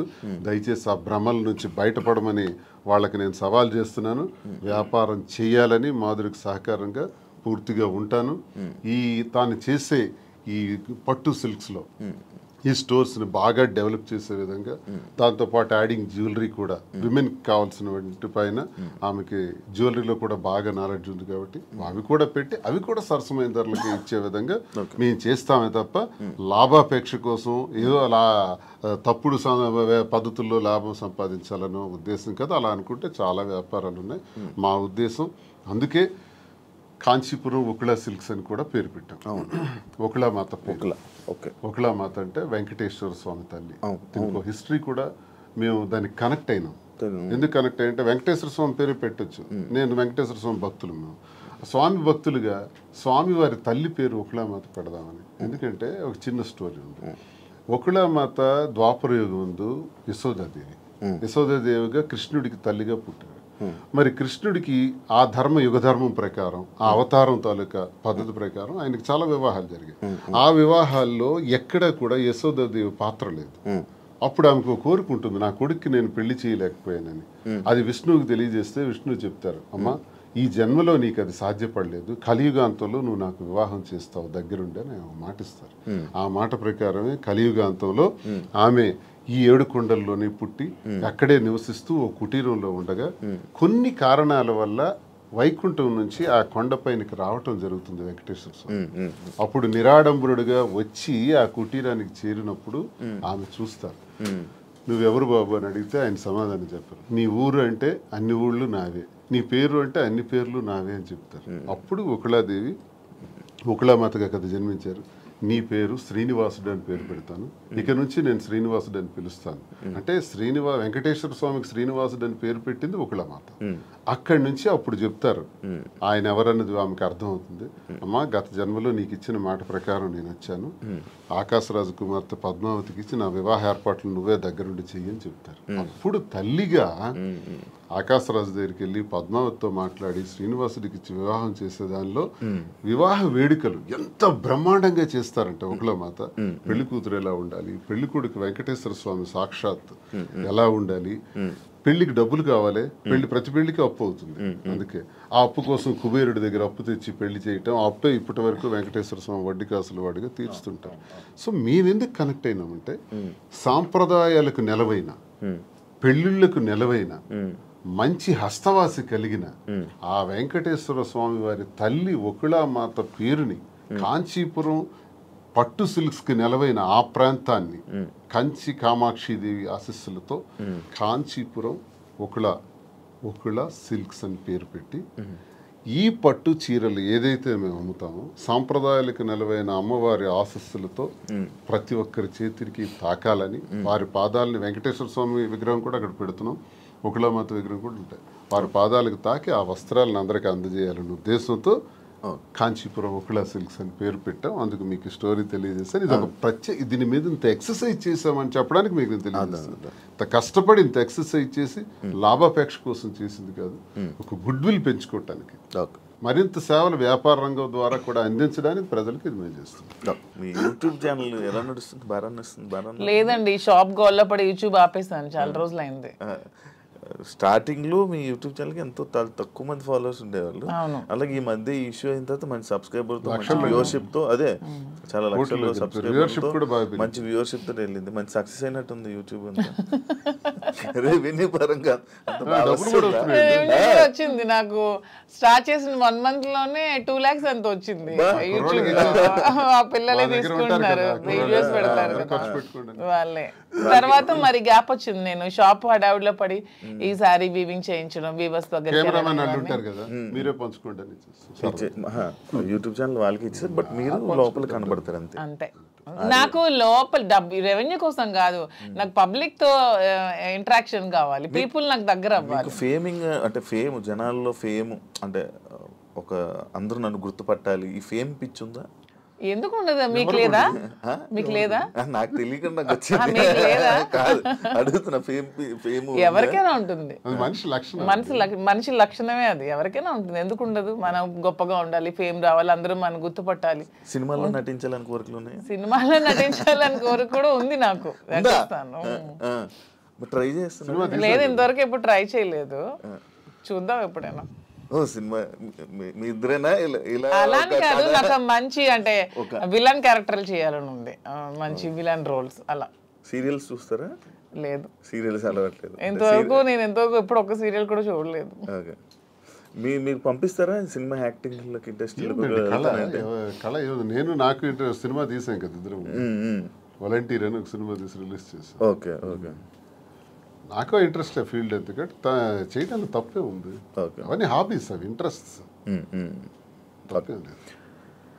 సార్ ఇది ఈ బొట్టు ఎందుకు సార్ ఇలా పెడతారు? ఇంత అమ్మవారి బొట్టు. ఓకే, అంటే మిమ్మల్ని ఎప్పుడు ఫ్రేమ్ లో చూసినా బొట్టు అలా ఉంటూనే ఉంటది. అసలు నాకు తెలిసి హిందూ సాంప్రదాయ ప్రకారం ప్రతి ఒక్కరు కూడా బొట్టు పెట్టుకోవాలి, అది అబ్బాయిలైనా అమ్మాయిలు కానీ. మీ మధ్యన ట్రెండ్ ఫాలో అవుతూ మీరు పెట్టుకోరు, శ్రీనివాస్ గారు సాంప్రదాయం పాటిస్తూ పెట్టుకుంటారు. యాక్చువల్ గా మధుర మీనాక్షి అమ్మవారు బొట్టు ఎప్పుడు తెచ్చుకొని ఎప్పుడు అదే ఉంటాయి, సూట్ కేసులో కానీ కారులో కానీ ఎక్కడైనా బాక్సులు ఉంటాయి, ఎక్కడైనా సరే అది పెట్టే బయటకు వస్తాయి. ఇంక ఇంట్లో ఉన్నామన్నా జస్ట్ ఉంటుంది లైట్ గా. ఈ బిజినెస్ పెడుతున్నారు, అంత బాగుంది, మళ్ళీ పొలిటికల్ ఎంట్రీ ఏమైనా ఉందా? పొలిటికల్ గా వెళ్తారు? మళ్ళీ పొలిటికల్ ఎంట్రీ ఏంటి? మేము పాలిటిక్స్ లోనే ఉన్నాం, మళ్ళీ ఎంట్రీ ఏంటి? అదే, this is just short break అంతే. ఇప్పుడు నెక్స్ట్ మళ్ళీ శ్రీనివాస్ గారి fire, Madhuri fire, double fire తో వెళ్తాం పాలిటిక్స్ లోకి. జస్ట్ చిన్న బ్రేక్ తీసుకున్నాం అంతే. ఈ బ్రేక్ లో ఏమైనా దూరం అయిపోతారేమో? దేనికి దూరం అయిపోతాం? ఎవరికైనా మేము ప్రజలకు దగ్గరగా ఉన్నాం, ఎవరు మమ్మల్ని ప్రజల నుంచి దూరం చేయలేరు కదా. శ్రీనివాస్ గారు మాస్ బేస్డ్ లీడర్, తను మ్యాన్ ఆఫ్ మాసెస్ అన్నట్టు. తన క్యాడర్ తో గానీ ఎవరితో గానీ సంబంధాలు ఉండవు, తనకి డైరెక్ట్ పీపుల్ తో సంబంధం. ఎప్పుడైనా డైలాగులు చెప్పారా, మాస్ డైలాగులు మీకు ఎప్పుడైనా ఓ సినిమా? బోల్డ్ అని ఒకసారి ఒక డైలాగ్ చెప్పండి సార్, బాలయ్యబాబు గురించి బోల్డ్ చెప్పండి. అని డైలాగులు, బోల్డ్ అని స్పీచ్లు, బోల్డ్ అని క్లాసెస్ అవన్నీ ఎప్పుడు అవుతూనే ఉంటాయి శ్రీనివాస్ గారి నుంచి. He is completely mass based leader. Duvvada Srinivas అంటే మరి మీకు తెలుసో లేదో కానీ అదే శ్రీకాకుళం మీకు కూడా తెలియాలి. అప్పటి నుంచే బాంబుల్ శ్రీని అనేవాళ్ళు దువ్వాడ శ్రీనివాస్ కి. ఒక రౌడీ, ఒక మాస్ లీడర్, పీపుల్ దగ్గరగా ఉంటాడు, ప్రజల కోసం ఎన్నో పోరాటాలు చేశాడు. ఈవెన్ షూటెడ్ సైట్ ఆర్డర్స్ వచ్చాయి అతని మీద, కాల్పులు కూడా ఎదురెళ్లారు. అలా పోరాట యోధుడు అతను. అతన్ని ఎవరు బీట్అవుట్ చేసి రాజకీయాల నుంచి తప్పించే ఇది కూడా ఎవరికి ఉండదు. అవన్నీ జస్ట్ ఇది చిన్న బ్రేక్ తీసుకున్నారు. మాక్సిమం శ్రీనివాస్ గారిలో నాకు ఈ వ్యక్తిత్వం ఇష్టం అని చెప్తాను కదా. హీఈస్ వెరీ హానెస్ట్ అండి. ఎప్పుడు కూడా నాకు తెలిసి ఇంతవరకు నేను ఈ 5 years నేను రాజకీయాలు ఉన్నప్పుడు ఎంతో మంది వచ్చి అతని దగ్గర మేము ఇస్తాం, ఎంత డబ్బులు ఇస్తాం, మాకు ఇది చేయండి, మాకు ఇది ఇస్తాం, మీ ట్రాన్స్ఫర్ చేయండి అన్నప్పుడు ఏ రోజు కూడా 1 రూపీ కూడా ఎవరి దగ్గర కూడా ఆశించని వ్యక్తి ఎవరైనా ఉన్నారంటే పాలిటిక్స్ లో దువ్వాడ శ్రీనివాస్ ఒక్కలే. ఈవెన్ కాకరాపల్లి అప్పుడు థర్మల్ పవర్ ప్లాంట్ ఉద్యమంలో కూడా తనకు 20 crores తెచ్చి ఆఫర్ ఇచ్చారు కంపెనీ వాళ్ళు. అది తృణోపాయంగా కాదనుకున్నారు. ఆ టైంలో తీసుకుని ఉంటే ఎలక్షన్లో అప్పుడే గెలిచేవాళ్ళు. అతను అవతల పార్టీ వాళ్ళు తీసుకున్నారు, ఆ చిన్నాడు వాళ్ళు గెలిచారు. ఆ టైంలో 1 రూపీ కూడా లేకుండా ఎలక్షన్లో పార్టిసిపేట్ చేశారు. కానీ ఏ రోజు కూడా లంచాలకి ఎప్పుడు కూడా తను తలొగ్గలేదు. దానికి అతీతంగానే పనిచేశారు. చాలా హానెస్ట్గా ఉండి ఎప్పుడు అబద్ధాలు చెప్పరు, స్ట్రైట్ ఫార్వర్డ్. ఎవరు ఏదైనా ప్రత్యర్థుల మీద విరుచుకు పడతారు, చాలా ఫ్రాంక్ గా ఉంటారు. తన నమ్ముకున్న నాయకుడి కోసం ఎంతవరకైనా వెళ్తారు. జగన్మోహన్ రెడ్డి అంటే అతనికి చాలా ఇష్టం, దైవ సమానులుగా భావిస్తారు. అతని కోసం మానవ బాంబులా కూడా ఉంటారు. అంటే అతని కోసం జగన్మోహన్ రెడ్డి కోసం అటాక్ అంటే వెళ్ళి ఎదురుగా నిలబడమన్నా నిలబడతారు. నమ్ముకున్న వ్యక్తి కోసం ప్రాణం ఇచ్చే టైప్. సో ఇంత మంచి క్వాలిటీస్ ఎవరిలో ఉంటే ఎవరైనా ఇష్టపడతారు. ఒక పాయింట్ మధ్యలో, శ్రీని గారు అబద్ధాలు ఆడరండి? అస్సలు ఆడరు. మీరు ఎప్పుడు అబద్ధం ఆడలేదు మీ వైఫ్ వాణి గారి దగ్గర? కానీ అక్కడ నేను అబద్ధం ఎప్పుడు దేనికి ఆడాలి? అన్ని ఫెయిర్ గానే ఉంటాను నేను. ఓకే. ఇప్పుడు ఈ విషయాన్ని ఫెయిర్ గా ఉండడం వల్లే ఎక్కువ గొడవలు అయ్యి అర్థం చేసుకోవాలి అతన్ని. ఓకే. సరే, అదే మా ధైర్యం. ఇప్పుడు అవినీతి అవినీతి అక్రమాలు, భూదందాలు, అధికార దుర్వినియోగం చేస్తే ఇప్పుడు కూటమి ప్రభుత్వంకి బెస్ట్ ఛాన్స్. నా మీద అవన్నీ తీయొచ్చు, లోపల ఇయ్యొచ్చు. నేను ఇంత టార్గెట్ చేసి మాట్లాడదాను కదా. ఇంతమంది నాయకుల మీద ఎన్ని ఉంటాయి కానీ ఇతని మీద ఏం ఉండవు, క్లీన్ చిట్ తో ఉంటారు. జరగడానికి వీళ్ళు నేను చేయను, అదే నా ధైర్యం. మీరు అదే ఇందాక మర్చిపోయాను, మీరు ఏం డైలాగ్ ఎప్పుడైనా చెప్పారా మాధురి గారికి? ఏమైనా ప్రపోజ్ చేసినప్పుడు కానీ లేకపోతే అప్పుడప్పుడు ఏమైనా చెప్తా ఉంటారు? న్యాచురల్ గా ఉంటుంది తప్ప డైలాగ్స్ ఇవన్నీ కావు. తనకి ఆ రకంగా నాలో ఉన్న క్వాలిటీస్ నచ్చిండొచ్చు. ఆమెలో ఉన్నటువంటి ప్రేమతత్వం నాకు నచ్చింది. అదే కదా నేను కోల్పోయాను. ఆమె దగ్గర అదే పొందాను. నా కోసం పాపం అన్యాయం అయిపోయింది, ఒంటరి అయిపోయింది, కన్నవారు అత్తవారి దగ్గర మాట పడింది. సమాజంలో చాలా మంది ఏకాకిం చేసేసినారు. ఈ పరిస్థితుల్లో ఏం చేయాలి? నా పిల్లలు బాగానే ఉన్నారు, నా భార్య అందరూ బాగానే ఉన్నారు, ఆస్తులు రాసేసాను.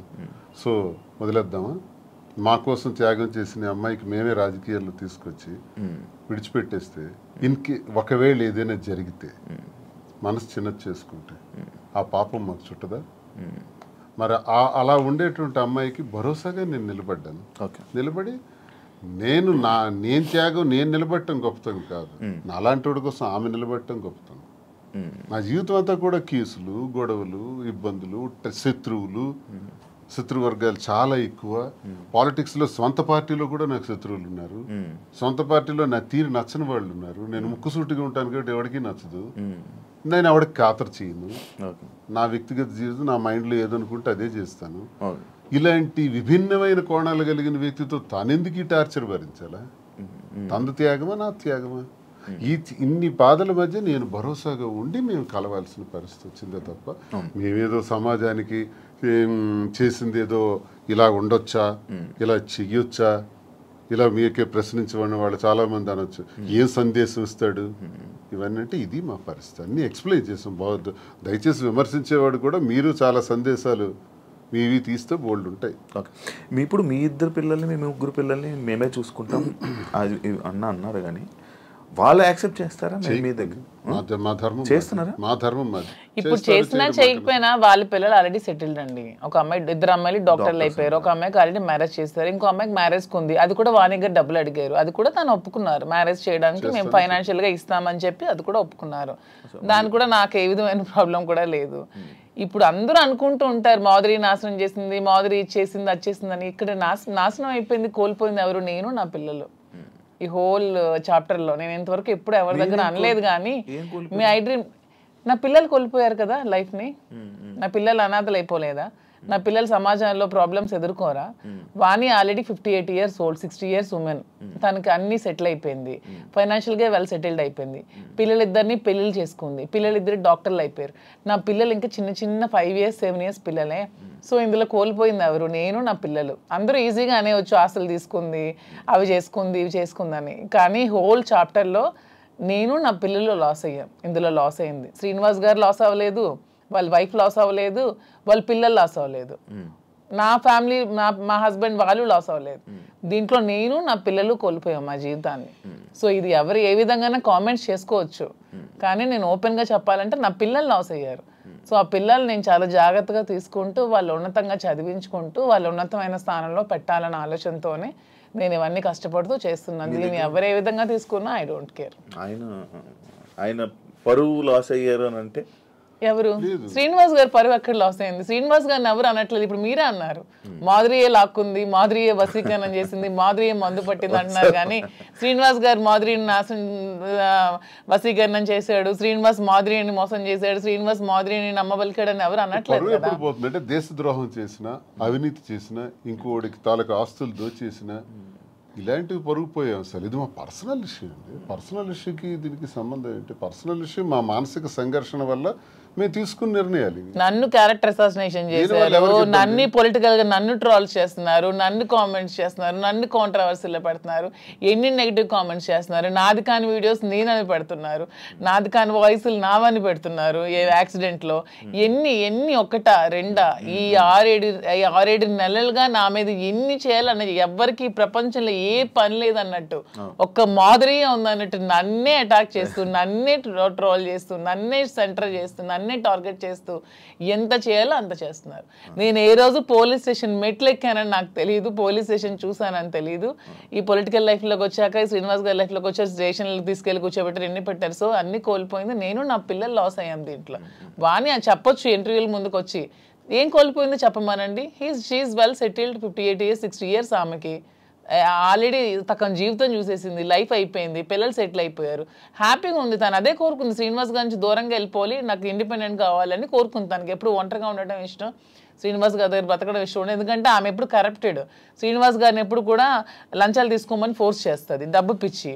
ఇతనికి నచ్చదు, అక్కడే మొదలయ్యేది వీళ్ళిద్దరికి గొడవ. ఇతను ఎప్పుడు ఫోర్స్ చేసేది డబ్బులు తీసుకోండి. శ్రీనివాస్ గారు ఎప్పుడు అలాంటివి చేయరు. ఆమె ఎప్పుడు కరప్టెడ్, ఆమె ఎప్పుడు అది చేస్తుంది. శ్రీనివాస్ గారికి ప్రజా జీవితంలో ఉండడం ఇష్టం, ఆమెకి శ్రీనివాస్ గారిని ప్రజలను దూరం చేసి ఆ పదవుల్ని వాణి పొందడం ఇష్టం. ఇవన్నీ కుదరక వాళ్ళు విడిపోయి ఆమె సెటిల్ అయింది, హ్యాపీగా డైవర్స్ కావాలని. సో ఇక్కడ కోల్పోయింది నేను, నా పిల్లలు మాత్రమే. ఇప్పుడు మీ పిల్లలు మీ దగ్గర ఉన్నారా? నా దగ్గర ఉన్నారు, మీతోనే ఉంటున్నారు. శ్రీనివాస్ గారు ఒక్కొక్కటి ఉంది, మీ గుండెల మీద చేసుకొని చెప్పండి. ఇంటి నుండి బయటకు వచ్చారు కదా, భార్య బిడ్డల్ని మిస్ అవుతున్నాను, లేకపోతే నేను చేస్తుందంతా తప్పు అని ఎప్పుడూ మీకు అనిపించలేదా? భార్య అనే వ్యక్తి దగ్గర ఎప్పుడూ నిచ్చెన పోరాటమే. మాకెప్పుడు సుఖం లేదు. నాతో ఉండాలని తను అనుకోవట్లేదు కాబట్టి నేను తనతో ఉండాలని అనుకోవాల్సిన దానిలో అర్థం లేదు. ఇకపోతే పిల్లల్ని ప్రాణప్రదంగా పెంచాం, చదివించాం, నా ధర్మం నేను నిర్వర్తించాను.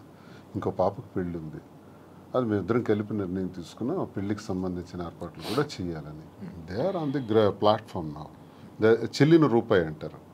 ఇద్దరు పిల్లల్ని చెల్లిన రూపాయలు చేశాను. రూపాయి 1000 రూపాయలు అవచ్చు, 1 కోటి రూపాయలు అవచ్చు, ఎంతైనా అవచ్చు, చేసాం. నన్ను వాళ్ళు కోరుకుంటే ఈ పరిస్థితి వచ్చి ఉండేది కాదు. ఇప్పుడు ప్రేమ అన్నదే మనిషిని దగ్గర చేస్తుంది. నేను అనుకుంటే అయిపోదు. ఇంటికి తాళం వేసిన రోజు నేను అదే ఆలోచించాను. ఇంటికి తాళం వేసి 10 రోజులు నాకు కనీసం అవకాశం లేకుండా చేశారు. ఇప్పుడు నేను ఇంటికి తాళాలు తలుపులు విరగొట్టుకుని వెళ్ళొచ్చు. ఇల్లు ఏం చేయాలి? ఎక్కడ కూర్చోమంటారు? ఆత్మాభిమానం చంపుకొని ఆ ఇంట్లో ఎలా ఉండమంటారు? అప్పుడు ఇంతకాలం 28 సంవత్సరాలు నేను వాళ్ళకి ఒక భర్తగా ఒక తండ్రిగా చేసిన కృషి అంతా కూడా నేలపాలు చేసేసినారు. ఇంక నేను వెళ్ళి ఏం చేయాలి ఇంటికి? ఇంక నాకు ఎందుకు బాధ ఉంటుంది? గుడ్డ మీద చేసుకునే చెప్తాను. పిల్లల మీద ఎందుకు ఉంటుంది మరి? వాళ్ళైనా ఆలోచించారా నా గురించి?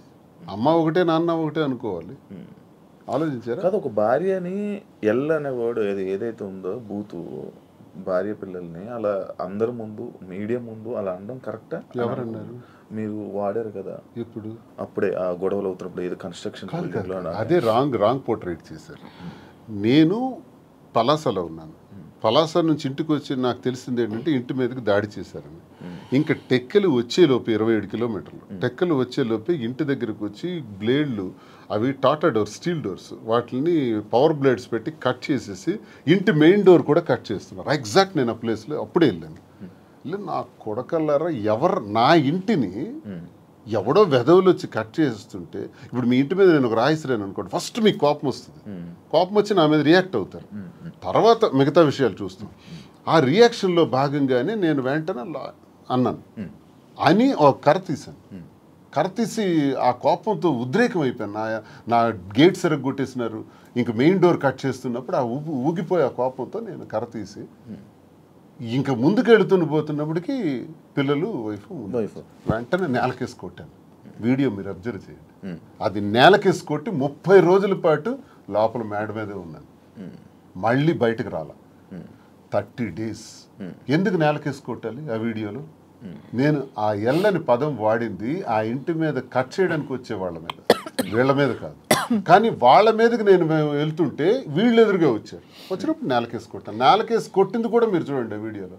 ఎందుకు నేలకేసి కొట్టాలి? పైకి తీసింది, పైకి తీసిన కర్ర ఎవరికైనా తగలాలి, ఏదో జరగాలి, తగలలేదే, నేలకెందుకు కొట్టాను? దాని అర్థం వాళ్ళు ఎదురుగా వచ్చారు కాబట్టి. వీళ్ళు మళ్ళీ ఎదురుగా వస్తున్నారు, నేలకేసి కొట్టేశాను. ఆ బాధ వాళ్ళ మీద ఉండే ప్రేమాభిమానాలతోనే నేలకు కొట్టాను. లేకపోతే కర్ర పైకి లేచి ఉండేది. 4 రోజులు నరకమే అనిపించాను ఇంట్లో. రోజుకి 2 ఇడ్లీలు తిని బతికిన రోజులు కూడా ఉన్నాయి. ఎవరు చూస్తారు? ఇంటి దగ్గర ఇళ్ళే సరెండర్ చేసి అచ్చెన్నాయుడు సహాయంతో చుట్టూ పోలీసులు ఉండి ఓడిపోయానని నాకు చేసిన హింసకు ఇవన్నీ అవసరమా అండి?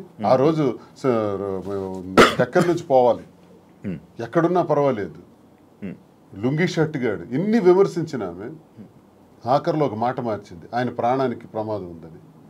మరి ప్రాణానికి ప్రమాదం ఉన్నప్పుడు ఇప్పుడు 4 నెలలు అవుతుంది, నేను ఎక్కడున్నానో చూస్తున్నాను. మరి ఇప్పుడు ప్రాణానికి ప్రమాదం లేదా? ఇంటికి తాళం వేసావు కదా, తాళం వేసి ఈ రోజుకి సుమారు 2 ఏళ్ళు పైన అయిపోయింది కదా, ఇప్పుడు నా ప్రాణానికి ప్రమాదం లేదా? ఇది సడన్గా వచ్చిన వాక్కులే. మరి అంతకుముందు టెక్కల నుంచే పోవాలన్నావు, ఉండకూడదన్నావు. అసలు పరిష్కార మార్గం ఇదా? భార్యాభర్తల మధ్య జరిగే గొడవకి పరిష్కార మార్గం ఇదా? 4 గోళ్ల మధ్య చర్చించుకోవాలి, లేదా పెద్ద మనుషులకు చెప్పాలి, పరిష్కరించుకోవాలి, లేదా కోర్టుకు పోవాలి. మీడియా ఏంటి? ఇంటికి రావడానికి మీడియా ఎందుకు? కార్యకర్తలు ఎందుకు?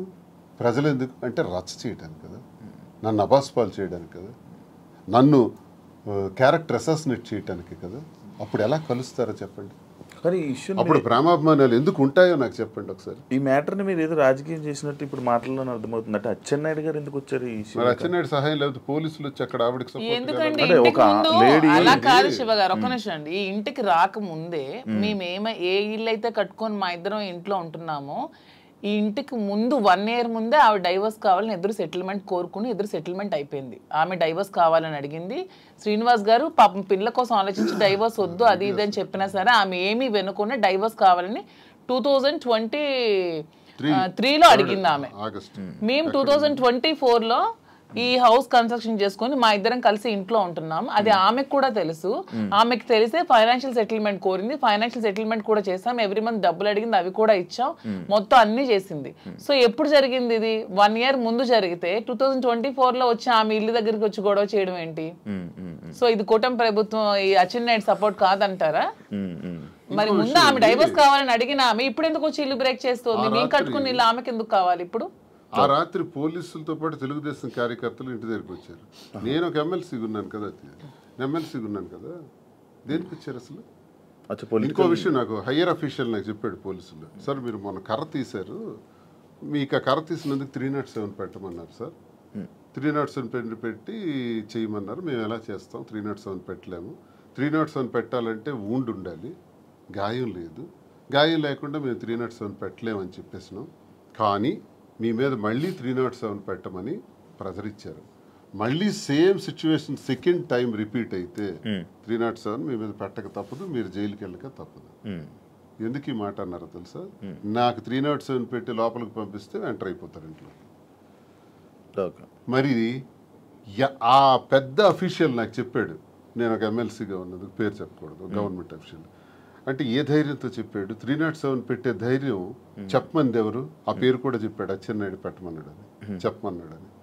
మరి అచ్చెన్నాయుడు ఇన్వాల్వ్మెంట్ నా మీద, భార్య టెక్కల నుంచి పంపిస్తుంది కాబట్టి సపోర్ట్ చేశాడు అచ్చెన్నాయుడు. 2023లో ఆమె డైవర్స్ అడిగింది, 24లో ఇంటికి వచ్చి గొడవ చేసింది. ప్లాన్ గా చేసిన డ్రామా. ఆగస్ట్ 29 ఆగస్ట్ 23 29 మీరు ఇప్పుడు 24th గురించి మాట్లాడుతున్నారు. 24 ఆగస్ట్ గురించి మీరు మాట్లాడుతున్నారు. ఇదే ఆగస్ట్ 29 నాకు ఇంటి నుంచి వచ్చినటువంటి message, never and ever dare to speak with me, never and ever dare to mention me as your wife in any interview, because we both don't want to have relation anymore. You only mention my name, and I am also not to mentioning you as my husband. I want divorce. And first tane అది 2023. ఈ గొడవ 2024. 2022లోనే గొడవలు జరిగాయి. 2022 నుంచి మా ఇద్దరం కలిసే ఉన్నాం. She know everything. తను మీరు ఇద్దరు కలిసి ఉండండి, నాకు అనవసరం, నాకు టికెటే కావాలని చెప్పి కోరుకుంది ఆమె. అలాగని టికెట్ కూడా ఇచ్చేసారు శ్రీనివాస్ గారు. అయినా సరే ఆమె నిలబెట్టుకోలేకపోతే పార్టీ మళ్ళీ శ్రీనివాస్ గారు టికెట్ ఇచ్చింది. సో మా రాష్ట్ర ప్రజల దౌర్భాగ్యం, వాళ్ళ కర్మ చేసుకొని జగన్ చెప్పండి అని అంటే అనుకుంది కాబట్టి ఇవన్నీ జరిగాయి అంటున్నాను.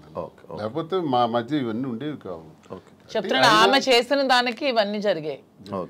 ఆమె ఏదో ఏడుస్తూ ఉంటే నమ్మేస్తున్నారు జనాలు. వాణి ఏదో నష్టపోయింది అనుకుంటే, వాణి షీఈస్ వెరీ వెరీ హ్యాపీ. నన్ను బయటకు పుష్ చేయడం వల్ల షీఈస్ ఫీలింగ్ వెరీ హ్యాపీ. అది చాలా మందికి తెలియదు. ఇప్పుడు వెళ్తారు కదా మీ ఊరు, మీ ఇల్లు కట్టుకున్న ఇంటిదే ఉంటాం. మేము కట్టుకున్న ఇంట్లో ఉంటాం. మీరు కట్టుకున్న ఇంట్లోనే ఉంటున్నాము. హ్యాపీగా ఉన్నారు. వాళ్ళకే నష్టం సార్, వాళ్ళకి ఏముంది, వాళ్ళకి నష్టమే ఉంది. దేనికి లోటు ఉంది, వాళ్ళకి నష్టం ఉంటుంది. అన్ని సెటిల్డ్ కదా.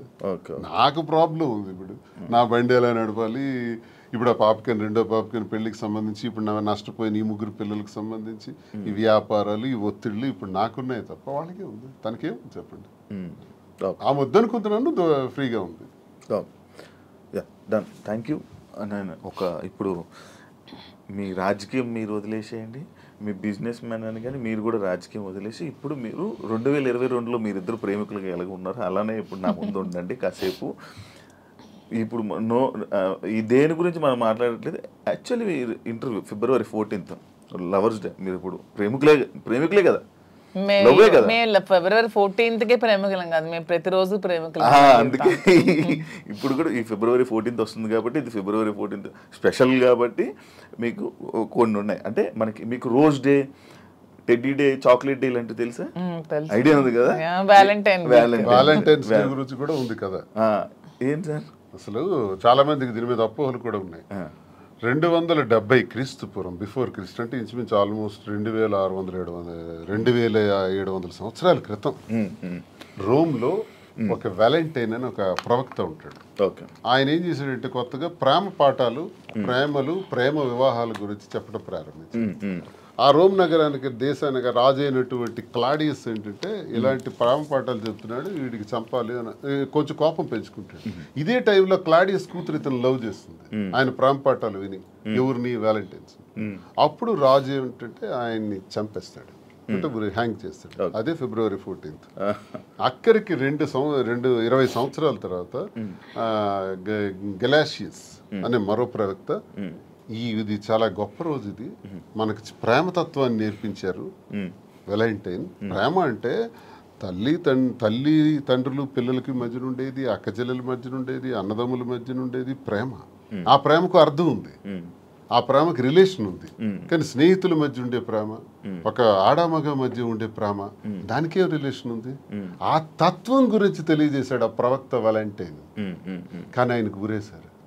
అలాంటి వ్యాలంటైన్కి ఉరేయటం వల్ల అతను గొప్పవాడు, గొప్ప ప్రవక్త, ప్రేమతత్వం నేర్పిన ప్రవక్త కాబట్టి ఆయన రోజుని నేను ప్రేమికుల రోజుగా నిర్ణయిస్తానని గెలాసియస్ అనేటటువంటి మరో కింగ్ దాన్ని డిసైడ్ చేస్తాడు. సో ఇప్పుడు వరకు కొన్ని దేశాలు దీన్ని అంగీకరిస్తారు, కొన్ని ప్రాంతాలు వ్యతిరేకిస్తారు, అపోహలు పెట్టుకుంటారు. జరిగిన కథ ఇది. సో దీనివల్ల మనం నేర్చుకోవాల్సింది ఏంటంటే ఈ ప్రేమతత్వాన్ని ప్రతి వ్యక్తిలో కూడా ఉండాలి. స్నేహితుల మధ్య ఉండాలి, కుటుంబాల మధ్య ఉండాలి, భార్యాభర్తల మధ్య ఉండాలి. ఆ ప్రేమతత్వం ద్వారా మేము ఈరోజు ప్రేమతోనే ఇంతవరకు వచ్చాం కాబట్టి ప్రేమతోనే ఉంటున్నాం కాబట్టి వాస్తవమైన మాటలు నా మనసులో ఉన్నది నేను ఆమెకు చెప్పాలి, ఆమె నాకు చెప్పాలి. చెబుతూ అందరూ ఇలాగే ఉండాలి, ప్రేమతో ఉండాలి. ప్రేమతో ఉంటే దేశాలే గెలవచ్చు, ఏ జయాలను పొందవచ్చు. రాజ్యాలే ప్రేమ లేకపోతే రాజ్యాలు కోల్పోతాం, ప్రేమ ఉంటే రాజ్యాలే గెలవచ్చు. ఒక్క మాటతో, ప్రేమతో, ప్రేమపూరితమైన మాటతో అన్నీ గెలవచ్చు. కాబట్టి ప్రేమతత్వాన్ని పెంచుకోవాలని వ్యాలంటైన్స్ డే చెప్పిన ఈ రోజుని ఒక 10 రోజుల పండగగా, 5 రోజుల పండగగా, 3 రోజుల పండగగా చేసుకుంటారు. అదే మీరు ఇప్పుడు చెప్పిన టెడ్డీ అని. ఈ ప్రేమ గురించి ఎప్పుడు తెలుసుకున్నారు? అంటే చదువుకున్నారా? లిటరేచర్ కదా బేసికల్ గా. నేను MA English literature and law student. ఇవన్నీ చదువుకోవాలి. మహాభారతం చదివాను, రామాయణం చదివాను, భాగవతం చదివాను. అవన్నీ నేను చదువుకున్నాను. అంటే అచ్చ తెలుగులో, నేనేం పండితులు కాదు, సాంస్క్రిట్ అవన్నీ నాకు రాగానే అచ్చ తెలుగులో నేర్చుకున్నాను, అర్థం తెలుసు. ఓకే, ఈ ప్రేమ గురించి కూడా అలాగే తెలిసింది. కానీ మాధురి గారి గురించి స్పెషల్ గా ఏంటి మా ప్రేమ అని చెప్పి ఏమైనా చదవడం? అంటే దీని గురించి నేను చెప్పేది వ్యాలంటైన్స్ డే సందర్భంగా ప్రేమతత్వం గురించి అర్థం ఏంటో నేను చదివింది, నేను అర్థం చేసుకుంది, నా చిన్న బ్రెయిన్ కి అర్థమయ్యేది మీకు తెలియజేశాను. మీరే మీ ప్రేమ గురించి మీరు ఎలా వర్ణించాలనుకుంటున్నారు? అంటే శ్రీనివాస్ గారి మీద నాకున్న ప్రేమ గురించి మా ప్రేమ వర్ణించడానికి మాటలు సరే.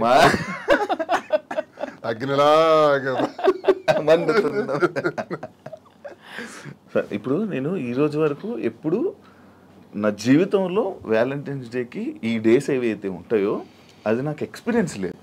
బట్ నేను ఎప్పుడు చూడలేదు. అంటే ఎలా ఇచ్చుకుంటారు, ఎలా మాట్లాడుకుంటారు, నేను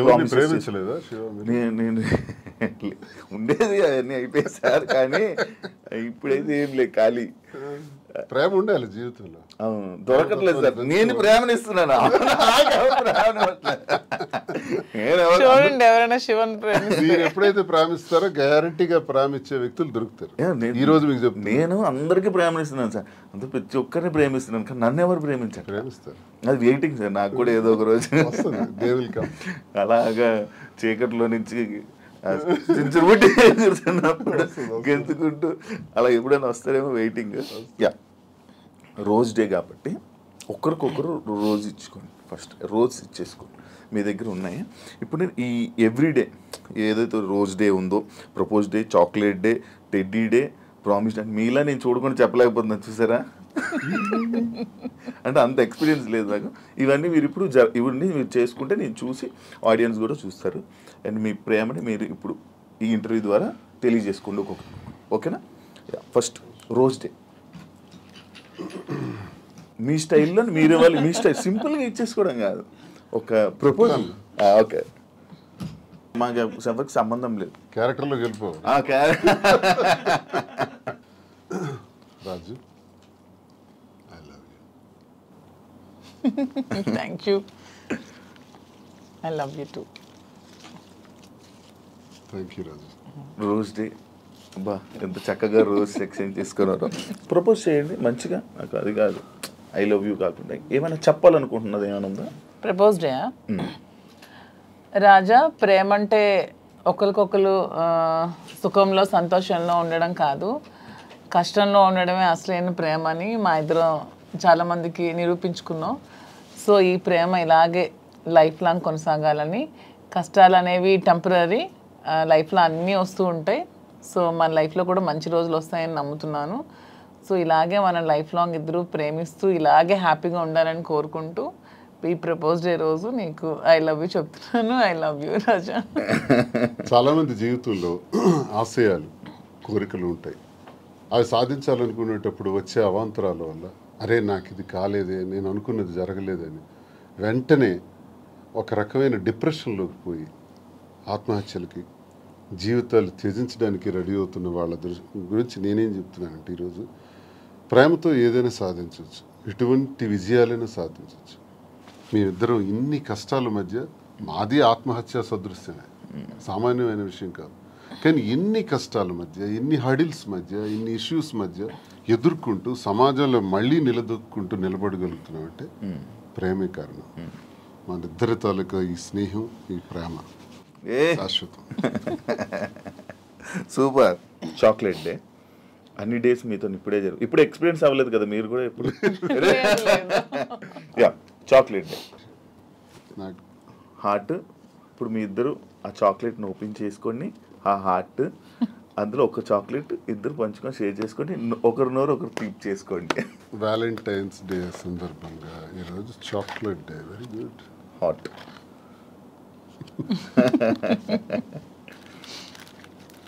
చాక్లెట్ నీకు ఇష్టమైన చాక్లెట్?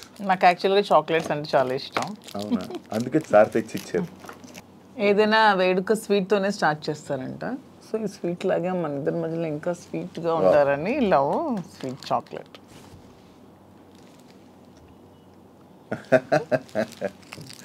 మన ఇంటర్వ్యూ ద్వారా మీకు అన్ని డేస్ అయిపోతున్నాయి. వ్యాలంటైన్ వీక్ అయిపోయింది. ఇప్పుడు టెడ్డీ డే. రాజు, వ్యాలంటైన్స్ డే సందర్భంగా ఈ టెడ్డీ బేర్ ఇది నీలాగే ఉంది, నీ మైండ్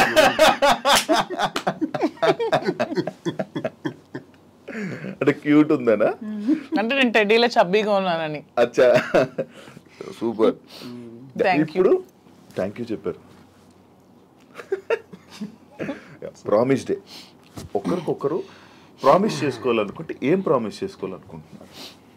రాజు, నన్ను నమ్మి నా కోసం నిలబడినటువంటి నీకు నేను ఉన్నంత వరకు తోడుగా ఉంటాను, అండగా ఉంటాను. ఇది మాట. తప్పు. మీరు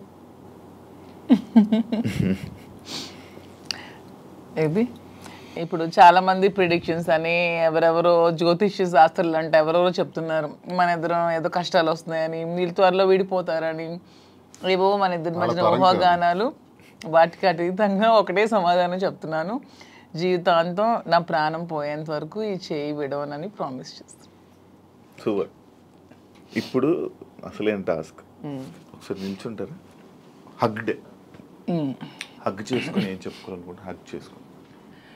నాకు ఎంత స్ట్రెస్ ఉన్నా సరే, ఎవరికైనా సరే ఎంత స్ట్రెస్ ఉన్నా, మన లైఫ్లో ఒక రైట్ పర్సన్ ఉన్నప్పుడు అతన్ని హక్ చేసుకుంటే ఆ స్ట్రెస్ అంతా పోతుందని నేను నమ్ముతున్నాను.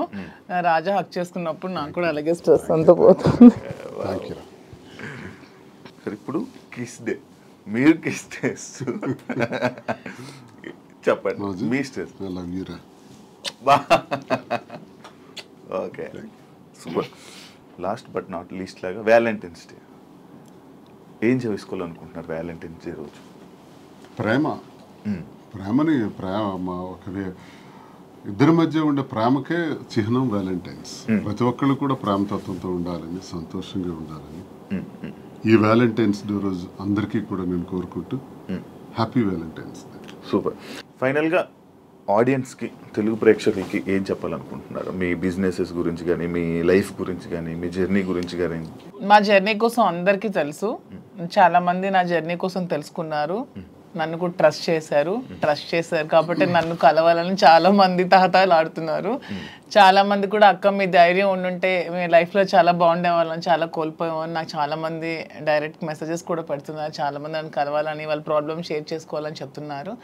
నేను ఒకటే చెప్దాం అనుకుంటున్నాను, నిజంగా మనకు నమ్మి వచ్చిన వాళ్ళకి, ఇప్పుడు శ్రీనివాస్ గారు నన్ను నమ్మారు, నేను శ్రీనివాస్ గారిని నమ్మాను. సో ఎటువంటి కష్టాలు వచ్చినా, ఎటువంటి హడ్డల్స్ వచ్చినా ఇవన్నీ ఫేస్ చేస్తూ లైఫ్ లాంగ్ అలాగే కలిసి ప్రేమతో ఉండాలని నేనైతే అనుకుంటున్నాను. సో అలాగే మేము కూడా అలాగే ఉన్నాం. వ్యాలంటైన్స్ డే సందర్భంగా మాధురి కోరిక మేరకు ఈ ఫ్యాషన్ ఫీల్డ్లోకి ఎంటర్ అవుతున్నటువంటి సందర్భంగా ఆమె ప్రారంభిస్తున్నటువంటి కాంచీపురం ఓకుళ సిల్క్స్ ఈ వ్యాపారంలో అందరూ ఆశీర్వదించాలని, ప్రేమతో ఆమెను కోరినటువంటి కోరికకు నేను కూడా ప్రేమతో పూర్తిగా ఆమెకు సహకరిస్తున్నటువంటి ఈ వ్యాపారం ఉంది. ప్రతి ఒక్కరి ఆశీస్సులు సహకారం ఉండాలని, అందరూ ఆమెకు ఆశీర్వదించాలని, ఈ వ్యాపారం అందరు మనసులకు నచ్చే విధంగా, అందరు మన్ననలు పొందే విధంగా, కస్టమర్ తాలూకా సంతోషం ఒక బాధ్యతగా తీసుకొని తను చేస్తున్నటువంటి వ్యాపారానికి సహకరించాలని ప్రతి ఒక్కరికి మీ ద్వారా అండ్ మెయిన్లీ కాంచీపురం వర్క్లా సిల్క్స్ మా కోసమే కాదు, మీకోసం కూడా. మీరే మా బ్రాండ్ అంబాసిడర్స్. మీకోసమే నేను పెడుతున్నాను, మీకు దగ్గర అవ్వాలని. మీరందరూ నా షాప్ విజిట్ చేయండి, అప్పుడు మీరే అనుకుంటారు ఎస్ మాధురి మా కోసమే పెట్టిందని. ఆ నమ్మకంతోనే మీరు వెళ్తారని గ్యారంటీ అయితే నేను ఇస్తున్నాను. మార్చి 3వ తారీఖున ప్రారంభం అవుతున్నటువంటి శుభారంభానికి అందరూ రావాలని ప్రతి ఒక్కరిని పేరు పేరున మీ ఐ డ్రీమ్ ఛానల్ ద్వారా అందరికీ కోరుకుంటున్నాను. Thank you so much Srini గారు అండ్ మాధురి గారు ఇంటర్వ్యూ ఇచ్చినందుకు, మీ ప్రేమని మాతో షేర్ చేసుకున్నందుకు, అండ్ మీ విషయాల్ని, మీ పర్సనల్ విషయాలను కూడా మాతో షేర్ చేసుకున్నందుకు thank you so much. And మీరు ఇంకా ఇలానే హ్యాపీగా ఉండాలని, మీరు పెట్టబోతున్న ఈ ఏదైతే బిజినెస్ ఉందో అది కూడా మంచి సక్సెస్ అవ్వాలని మనస్ఫూర్తిగా కోరుకుంటూ, అందరూ ప్రేక్షకులు, అందరూ ఆడియన్స్ మొత్తం ఎవరైతే ఉన్నారో జనాలందరూ వెళ్ళి మీ శారీస్ ఒకసారి చూసి నచ్చితే తీసుకోవాలని మనస్ఫూర్తిగా కోరుకుంటూ thank you so much. Interview చూసారు కదా ఇంటర్వ్యూ. ఇంకొక గెస్ట్తో మళ్ళీ మేము ముందుకు వస్తా. అంతవరకు